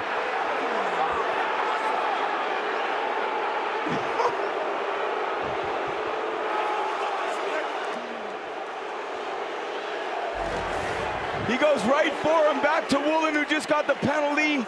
Slight bubble. Unbelievable catch by Nacua, and a great job by Stafford. Going right back to him. Here's the route. Just a little stutter at that move point, which is about 14 yards. That's where the intermediate passing takes place. So when you can just freeze the defensive back's foot, even the slightest bit, that's where you get the separation down the field. A costly penalty by Woolen, and then giving up the deep one-on-one with, of course, Puka Nacua. The ruling on the field was a touchdown. Wow. That play is now under video review. Yeah, so they review every score. They ruled it a touchdown. It certainly looks there that he's in. I think that would take a lot to overturn. Oh, my goodness. 15-yarder on Reek Woolen. Next play, 6 to the goal line for the score. But think about the series from Reek Woolen. It was about as bad as you can get. Here's the penalty, taunting the sideline. And you watch the very end when they throw the flag, clear as day. He dropped an interception a couple plays before. Then that was 4th and 12, gave him a first down, and he got burned on the touchdown. Yeah, incredible, and just a lots of poise, and wow, that reflects. And everyone wants to be fired up and juiced up, but not at the detriment to your own team. Mevis, extra point is up and good. Wow, this is some game. I think we tried to do next gen power by AWS a while ago, but there's been a lot of action. Let's try it again. Yeah, Stafford against man. Little man coverage, and there's a little zone here, but they match a lot of these backside routes in man coverage. You see the throw here to Nacua. That was a tight window throw. This is true man-to-man, cover one. On the slant, Stafford recognized it, and then this is the one I showed earlier. Leaking out of the backfield, the miscommunication between linebackers of who's got to account for the running back in the flat. But I would just say both these offenses have been so impressive today. Keeping the defenses off balance, finding their best matchups, good protections, staying ahead on kind of early downs. And the frustration right there. Well, that's interesting. Haven't seen that much from this team. They are so connected, and that's why they've been so dominant all year. But I tell you, they haven't had the Rams number, that's for sure. Yeah. 587 yards offense in the second game today. Just not able to play the style they want to play against this Rams offense. It's been pretty much no one stopping each other on either side for the last 2 quarters. And now a short kick returnable for Shaheed. Not sure they wanted that. And they cover it well that time, though. Shaheed taken down just across the 25. Well, you talked about this team has been so connected under Mike Macdonald, but after that sequence, those 3 plays from Woolen, there's some argument going on. It's Nicky Minwari, the rookie. You see Leonard Williams and Kobe Bryant in there. Yeah, I just think there's a human intricacy to all these team environments, and that's why we're never going to be replaced as robots, as NFL players, because it's too dramatic. There's too many emotions, sideline emotions, infield emotions.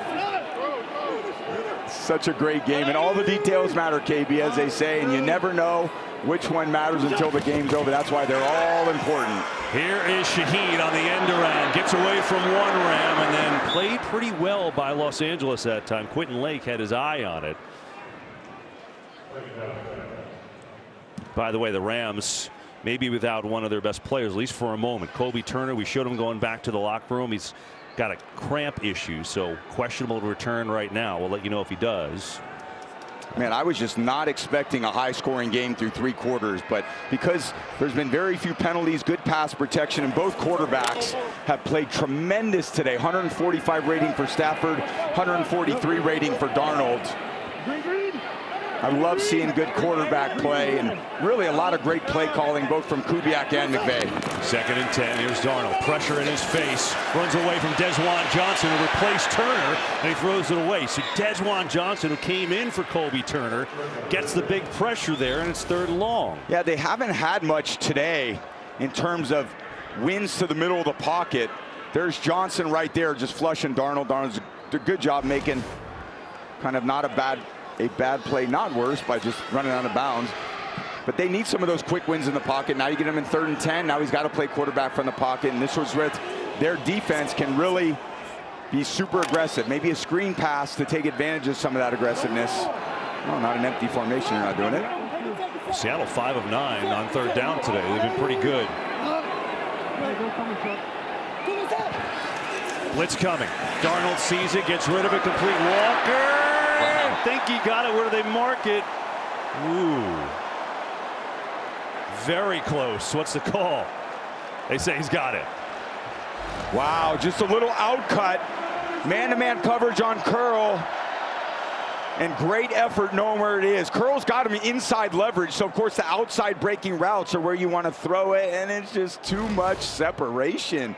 If you're the safety, you got to get down a little tighter, and an easy quick out throw. That's as easy as it gets for Darnold, and you finally get him in a 3rd and long. Bad defense there. Not sure if they have enough time. Play clock at 1. Get it off. Darnold just dumps it underneath there for a completion, and tripped up Islani that time by Landman. That should likely take us to the end of this 3rd quarter. Talk about a high-flying 3rd quarter. 4 consecutive touchdowns in this game, and long drives too. It sets us up for should be a pretty good finish. 31-27, 15 minutes away for the right to go to the Super Bowl. Our bosses are having too much fun here, actually. This is some Rupert, Lachlan, Shank, Zager. We have a blast, as you guys know. 31-27, Seattle, NFC Championship.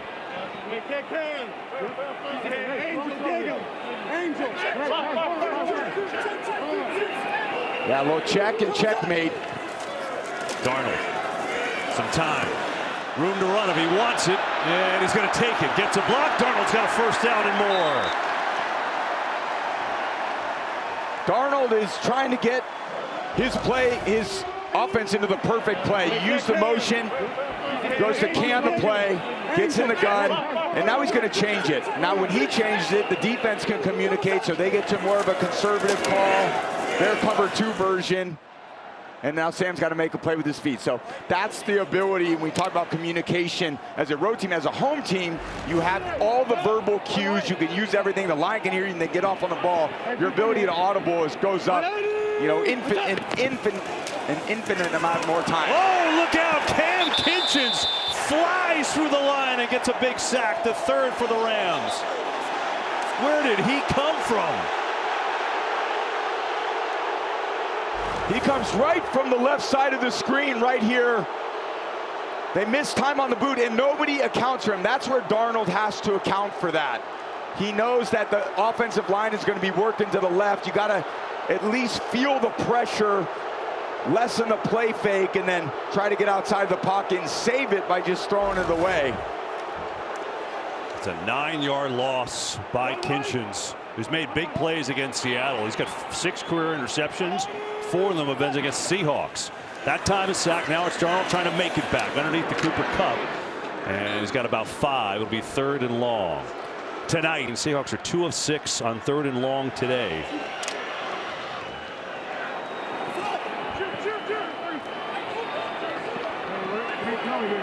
Conservative defense by the Rams. They're just going to try to either hand it off or throw it underneath and try to improve the punt. First was offsides unless he got baited.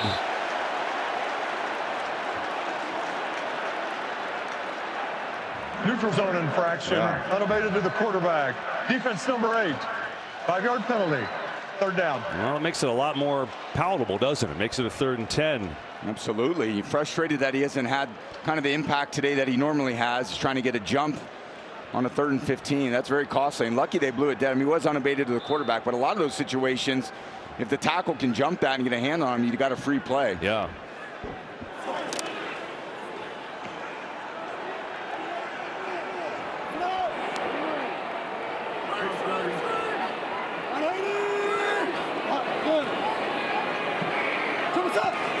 Four-man rush this time. Darnold, pressure up the middle, throws, incomplete. Tried to get it to Shaheed, but there was Kobe Durant who knocked it away. Great coverage. He's got to kind of scan all the way back to the right side of the field. Shaheed ends up being about his 4th or 5th read, so when he flips his hips back, that allows Durant to drive on that ball in a really nice time pass breakup. The Rams have changed punt returners. Kyron Williams is back. Remember, after Xavier Smith muffed that punt and lost it. He's got 1 punt return on the year, just 6 in his career. But they changed it up after the last miscue. Yeah, he's going to be there just to fair catch the ball and put your sure-handed guy back there. Yeah, so McVay makes a move. Williams does what he was out there to do. And the Rams get it back, down by 4 in this thriller in the Pacific Northwest for the right to Super Bowl 60. Best play callers in the league going against each other at the most critical time. Neither are flinching, and as we talked about, an unstoppable force, the Rams offense against an immovable object. It's gone more to the offense today. We'll see if Seattle can make some adjustments here to slow down this passing game and the explosive pass days they've given up. Start with the run to Corum on the outside, who gets a nice little hole, and Corum searching forward for a Rams 1st down as we go downstairs to Aaron. And Kev, I asked Matthew Stafford to describe what this matchup is like and has been like. He said it's punches back and forth, back and forth. It's an absolute slugfest. But you have to find a way to be your best when your best is required at the end of the game and win it.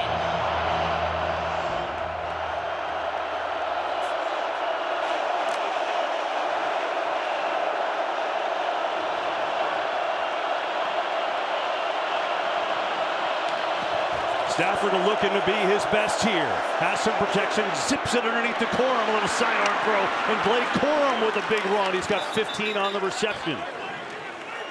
Stafford coming off a 3rd quarter where he was 5 of 6 for 140 yards and 2 touchdowns, and he has been hot. Yeah, he's been hot, and the Seattle defense has given up more deep completions today than any game under Coach McDonald. They're kind of hunting them, and Stafford's an aggressive quarterback anyway. We've seen all his no-look passes.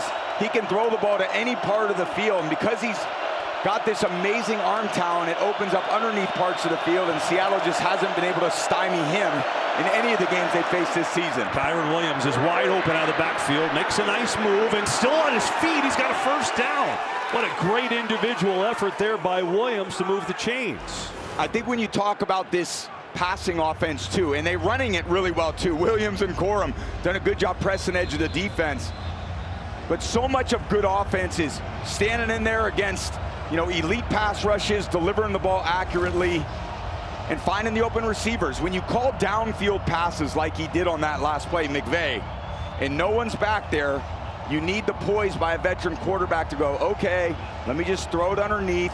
You get it to your halfback, makes the guy miss, and there's more yards. It's so surgical, it's so precise, but then they also have an explosive element to their game, which is why they're 1st overall in offense, 1st in pass, 1st in scoring.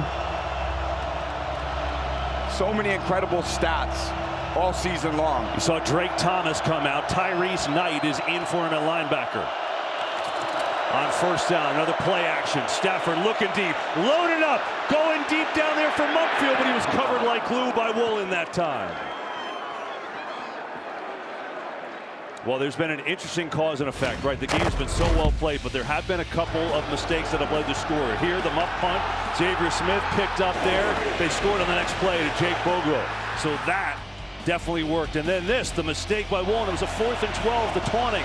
So they go right up top to Puka Nacua. There haven't been many mistakes, but when there have, each team has capitalized. Yeah, they've taken advantage of mistakes. Great teams are taking advantage of mistakes, and there hadn't been many, KB, but those little ones have been costly for both teams. Stafford, blitz is coming, stands in and delivers to Parkinson in stride. First down Rams, and he's upended down at the 35. Such great protection up front by this offensive line, coached by my former teammate Ryan Wendell. That pocket is clean. The launch point they just can't get to. Parkinson ends up being the 4th or 5th read. He's got a defensive end haul in coverage, and they just continue to move the chains.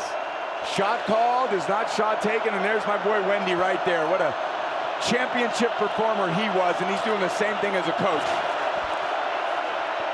Stafford can't find that anyway. Comes underneath the Corum, and he's tackled immediately after just a couple-yard games. Eamon Warriors there has had an active game, just like he has had all year.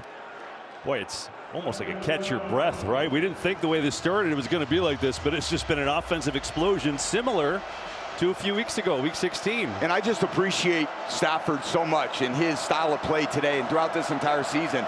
37 years old, but for a quarterback that uses his brain and processes information, the older you get, you have all the answers to the test. You know situational football, you have true ownership of the offense. It's the only way you can defeat the top-ranked defense in the league. Second down underneath again. It's Corum, makes a catch and tackled short. It'll be a 3rd down at about 2 that time. That time it was Jones in on the tackle. Stafford just taking what's there. Yeah, and you see the pass rush. There's just nothing to be seen from this really vaunted pass rush that Seattle's had all season long. Because the ball comes out of his hands so quickly, it's so fatiguing for the defensive line. They get frustrated. They stop playing with the same hope that they can actually get there.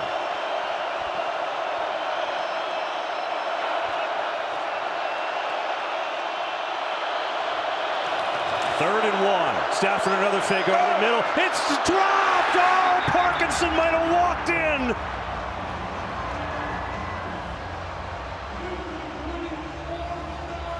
And the Rams aren't hesitating. They're going to go. Costly drop, and Nwosu is falling out underneath. I thought he was going to pick that. Not sure Stafford saw that. The hard sell play action to the right. You get the team all the way aggressive that way, and oh man, what an answer that would have been.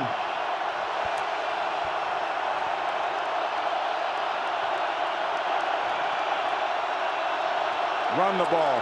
4th and 1. They're going to throw it. Stafford in trouble, trying to get there. He gets there. Stuff was flying all over the place, but Stafford, who never runs, picked it up. Oh my God. There was a decent look inside if you just hand it off, but thought with a 4-man front there, get something for just a yard. Stafford feeling it. He's got the tackle. DeMarcus Lawrence, who's done such a great job this year. Stafford shrugs him off, said, not today, brother. What a run. 10th play of the drive.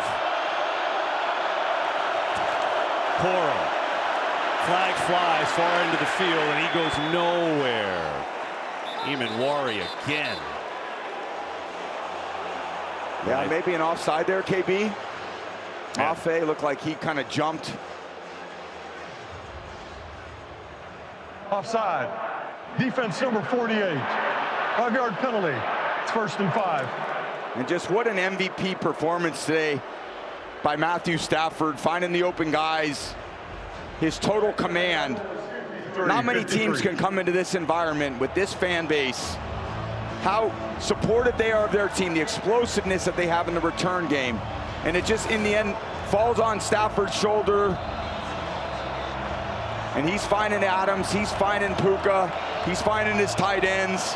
He's finding his backs. He's doing everything he can as a great signal caller, a future Hall of Famer. That's why they love him. That's why they pay him. That's why they're in this position. So a 1st and 5 after the penalty. Stafford looks to the screen. It's not there. Now shuttles it out to Nacua. What a great play that was. And Nacua's got a 1st down. I don't think that was the intent of the play, was it? Okay, you could practice that 100 times in practice, and Puka will never touch that ball. He's basically a disguise on this play, but Stafford's like, I don't want to run it. Puka, you do something with it. And he certainly knows what to do with it. If I would have seen Stafford rush the ball twice on the same drive, I would have fallen over. I think he felt the same way. So it is a 1st down. They can get another 1st down at the 2. 6.5 to play. Stafford over the middle again. Nacua in traffic, stymied at the 7. Yeah, he starts in the backfield. A lot what we've seen with Kubiak's use of JSN. He's in the backfield. They use him, and Seattle's saying, we're not going to let you get a free release. So they jam him. It's called butching him as he comes out of the backfield. And Puka still finds a way. Nacua now 7 catches, 121 yards, and a touchdown. This epic drive from LA. 12th play of it coming here.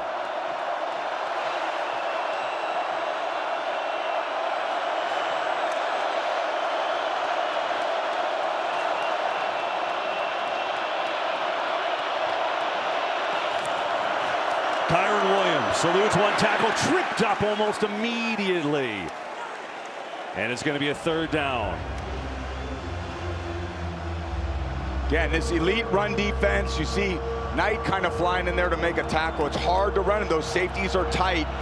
Precision passing, a little bit of leverage. That's all Matthew needs. That's all he's looking for. We'll see if he can dial something up. There's Adams. It's been a dominant receiver down here in the low red area. Of course, got a lot of other options. Williams, Puka. If it's one-on-one, he usually goes there. Stafford looking that way, not open. Now searching, sidearm throwing, it is knocked away, incomplete. Witherspoon got it, intended for Mumfield, and it's 4th down. Yeah, great coverage. He looks over at Devontae. I was saying one-on-one, but it ends up being a 2-on-1. You see Julian Love has a little help out there on Job. There's Julian Love supporting that. So it gets Stafford to the right side, and Nacua really can't spring free. Maybe he's got a shot at the front of the end zone.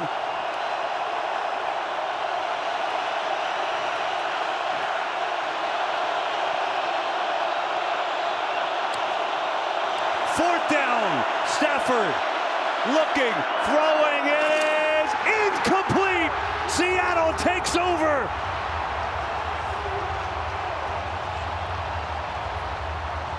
Devin Witherspoon makes the play. The Seahawks deny the Rams, and they get it back with 4:54 to go in the lead.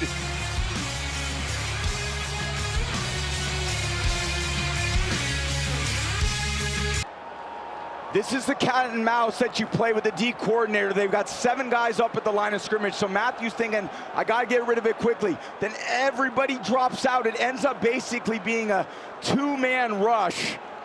9 in coverage, and when you have 9 in coverage, well, they're going to blanket a lot of those receivers. I saw McVay running down the sideline, wondering if he thought he had the right call, and then he just decided to ride with his quarterback.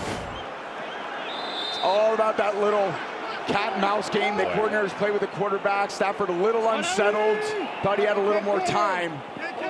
Great stop by Seattle. 14-play, 84-yard drive, 7.5 minutes and nothing. And now the Seahawks 4:51 away from a possible trip to the Super Bowl, but they got work to do, and that's Walker getting a couple on 1st down. So take me into the mind of Sam Darnold and what he's trying to do here. Yeah, obviously it all starts with the run game, and it starts with the play action pass. They're going to run it, obviously, as much as they can, and with Darnold getting out of the pocket, there's tons of time left. 3 timeouts.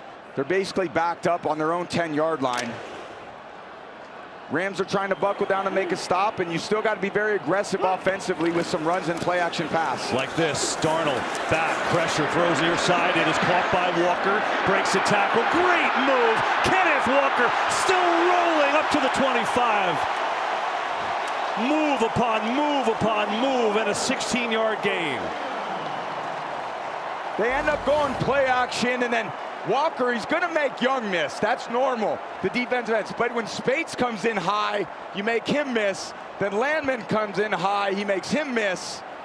Walker is just so twitchy. He's got a low center of gravity. Look at those quads working. Hard to get on the ground. Short completions, big gains. That's a quarterback's best friend.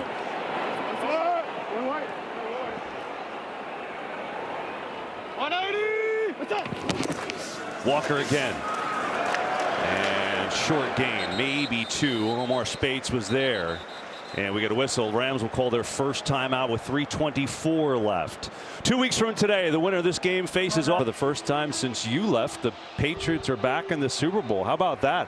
And a couple of your old buddies got them there too. Yeah, just so happy for Mike Vrabel, former teammate of mine, and kind of went to New England. No one was quite sure how they do back-to-back 4-13 seasons. Yeah. And they turn into a road AFC victory in Denver. I know how hard that is. Josh McDaniels done an incredible job as coordinator. Drake May, that defense. This is going to be a hell of a Super Bowl matchup. Whoever wins this team to get the Patriots, and I'm going to be there in San Francisco watching in my hometown. How about that? Such an exciting achievement for all the teams that validate a lot of the things that they tried to embody when you win that championship game on the road. It's just unbelievable joy and elation. 2nd and 8, play action.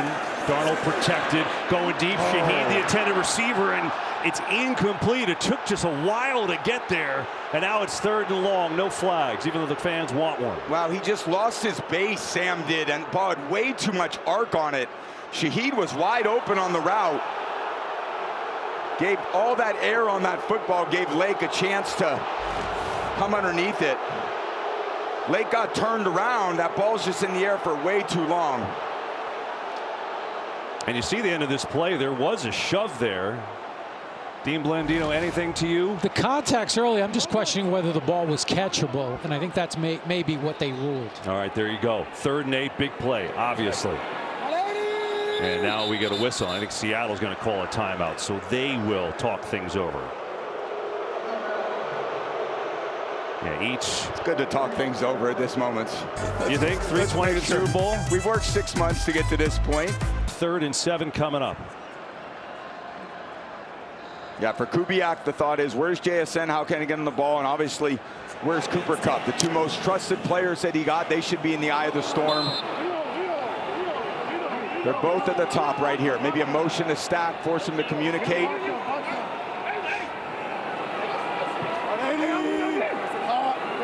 Yep.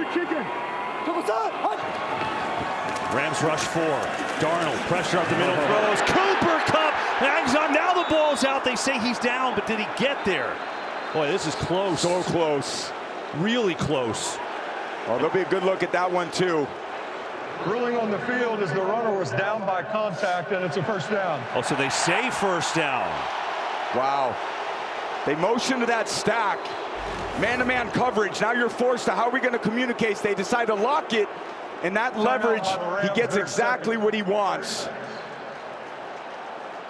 And a good job by Darnold identifying that there's nobody on the inside part. There's no what you call a rat player or a funnel player.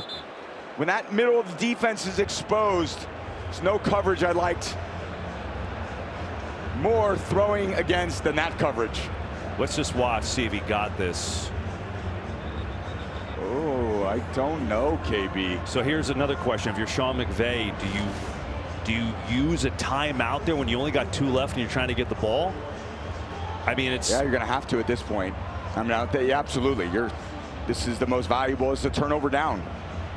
Yeah, Dean Blandino, this is ultra close. What do you see when you watch this back? It is close. 2 things. Is it a catch? He's got control. He does take an additional step, and then you can look at this shot right down the line. When he's down by contact, is that nose of the ball. He just had to get to the big line.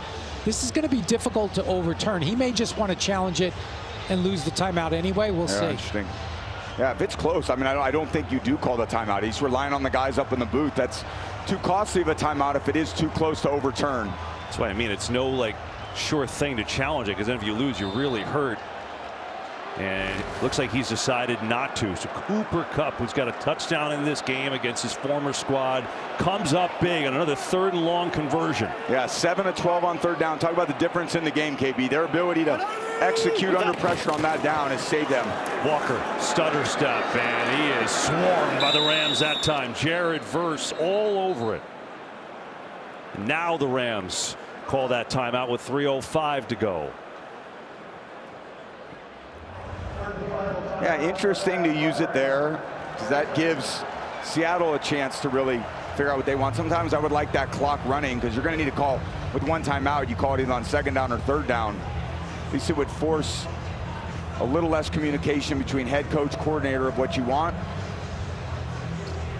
Kind of jump the gun on that timeout. Yeah. Either way, it's massive stop. 2nd and 11 again for this Rams defense. Again, you can't get over aggressive in this situation. You got to play it pretty straight, because they do have a lot of guys. They have jet sweeps they can call. They have screen plays. They have their outside zone runs plays. They can move JSN into different places. No timeouts for LA. 3:05 left. Darnold on the play pass. Flushed out of the pocket, throws on the run. Man open, Jackson Smith and Jigba. He is out of bounds, but it's a 1st down.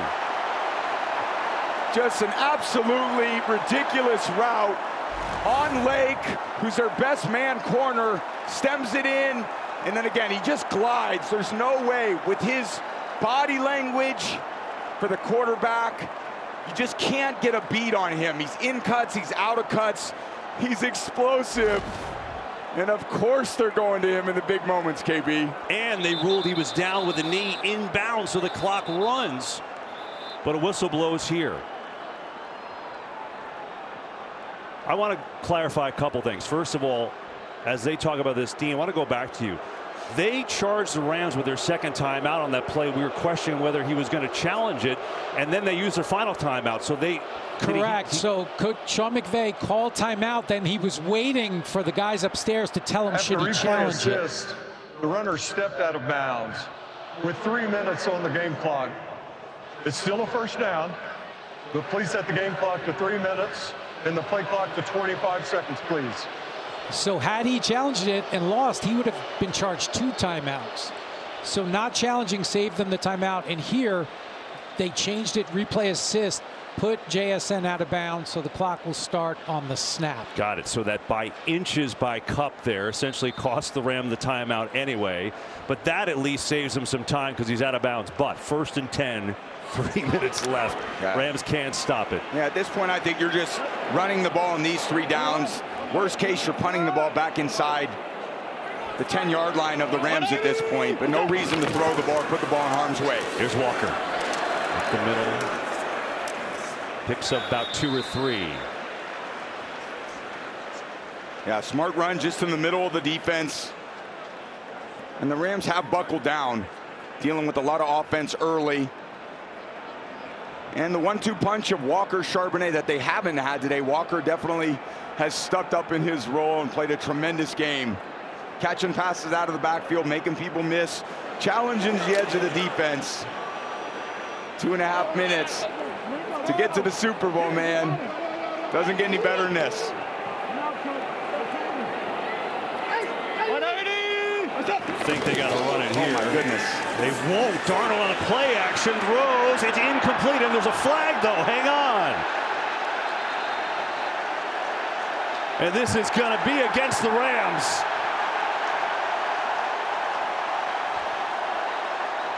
Oh my God. The guts to throw it there. I couldn't believe it. Before the pass was thrown, holding defense number 14. 5-yard penalty. Automatic 1st down. Yeah, there's Durant on Cooper Kupp, and he is. He's just covering with his hands, not his feet. And you just don't need to do that in that situation. You have enough speed to creep up with Kupp, but he just panics in this situation. Easy call. And again, a very brave call, or I would say courageous call by Clint Kubiak on the bootleg. They ran a boot earlier.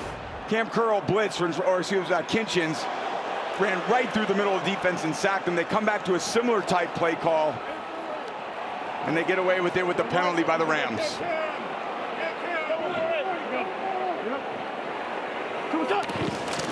Walker here. And sneaking through. How did he get those yards? And he's still on his feet, still going forward. And the crowd erupts as the Seahawks are 2 minutes away from punching their ticket to the Super Bowl.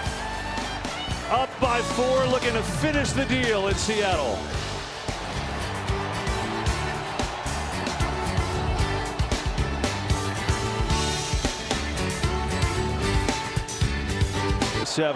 If the Rams were to stop these next 2 plays, they would get it back with about 20 seconds left, needing a touchdown. A first down ends it. Yeah, ball security, the name of the game, because you're right. If worst case, you don't get the first, you're punting it back. You just can't give up the ball in any way. 2 hands on the ball, follow the runner, secure the handoff. Walker not going to get there. Rams live one more play. Can't stop the clock. Yeah, smart. Just hand it off to the inside and knowing clock is your friend. Just trying to wear that clock down a little bit. Think about, if you're Sam Darnold, what you're feeling right now. All that you've been through in your career, people doubting you. You won 14 games with Minnesota and they got rid of you. And in the biggest game of his life, he's played the best game of his life. He had the best game of his season this year. He's a tough kid. He's been a gunslinger. And I said in the pregame, he's more explosive than surgical. Led the league in turnovers, but today, absolutely flawless in his decision making. So accurate. And there's nothing better than playing your biggest game in the biggest moment of your life. Well, Seahawks will call a timeout to catch your breath. Darnold today, 346 in the air, 3 touchdowns, TB. Yeah, there it is, that early one to Shaheed, I think, gave him so much confidence. He started stepping into all these throws, feeling it. As his guys were getting open, his offensive line was giving him a bit of time. Kubiak designed some great plays, getting his guys open, and then Darnold just executing everything. 346 yards passing, 3 touchdowns. Only had maybe 1 throw where he kind of put it up for grabs into the Rams defense, which is, again, everybody's concern, and they'll be talking about that, next week. Sam's turning the ball over. Did a tremendous job of taking care of it today. They have a lot of weapons. Such a well-played game on both sides of the ball. Trying to finish it here, and that is not going to get it done as Fisk gets back to knock Darnold over. So the Rams will have one last breath in about 20 seconds or so. Braden Fisk meets Sam Darnold right in the backfield. Yeah. Yeah, he doesn't go for it. It's a little play action, try to get him out, and I don't know, I always preferred plays where he blocked the defensive tackles. Those didn't work out very well for me either, Sam. Don't worry. You're not alone in this fight. So think about this. If you're Michael Dixon, you just got to get this ball away at all costs. The Rams send Kyron Williams back to return. Remember, he's not really the normal punt returner, but with the fumble earlier, they changed.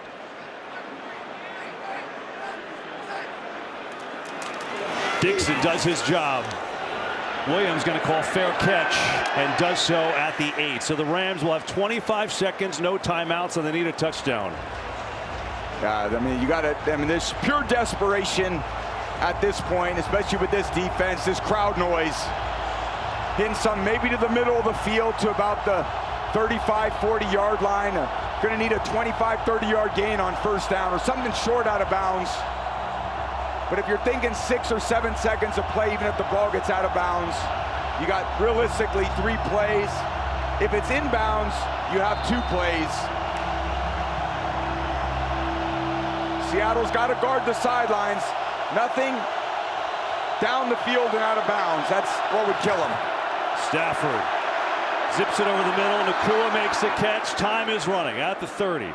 Yeah, good job getting it out. And again, you're going to clock it with probably 7, 8 seconds left. May give you 1 or 2 plays left. They got 10 seconds left, and this place can feel it. Yeah, 10 seconds. So maybe they get, let's see, they're on the 30. Stafford could get there, a 60-yard throw. He needs to launch it from the 40. So if he can somehow gain 12 to 15 yards and get the ball out of bounds, he's got a shot. It's going to be tough against this defense.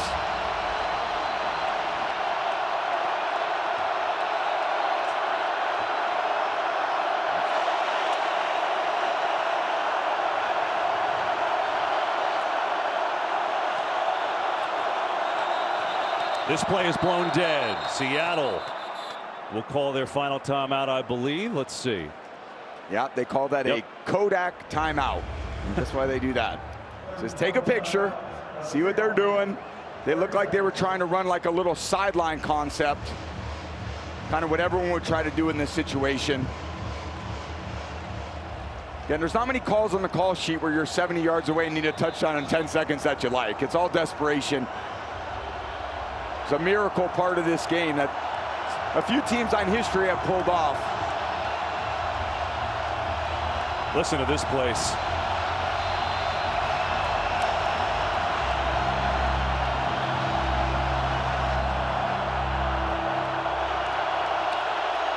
Desperation for Stafford. 8 seconds left. Loading up near side. Nacua, is he out of bounds? Oh my God. With 3 seconds. He's They're going to run the clock. That's going to do it. The Seahawks soar to Super Bowl 60.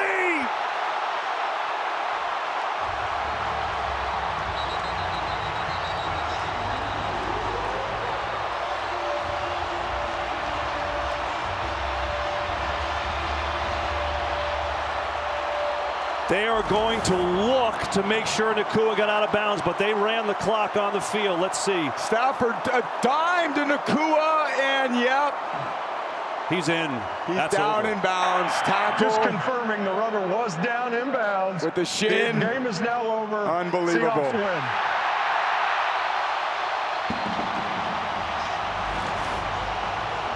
Sam Darnold takes the Seahawks to their 4th ever Super Bowl. First time since 2014, and they beat the Rams in an absolute thriller.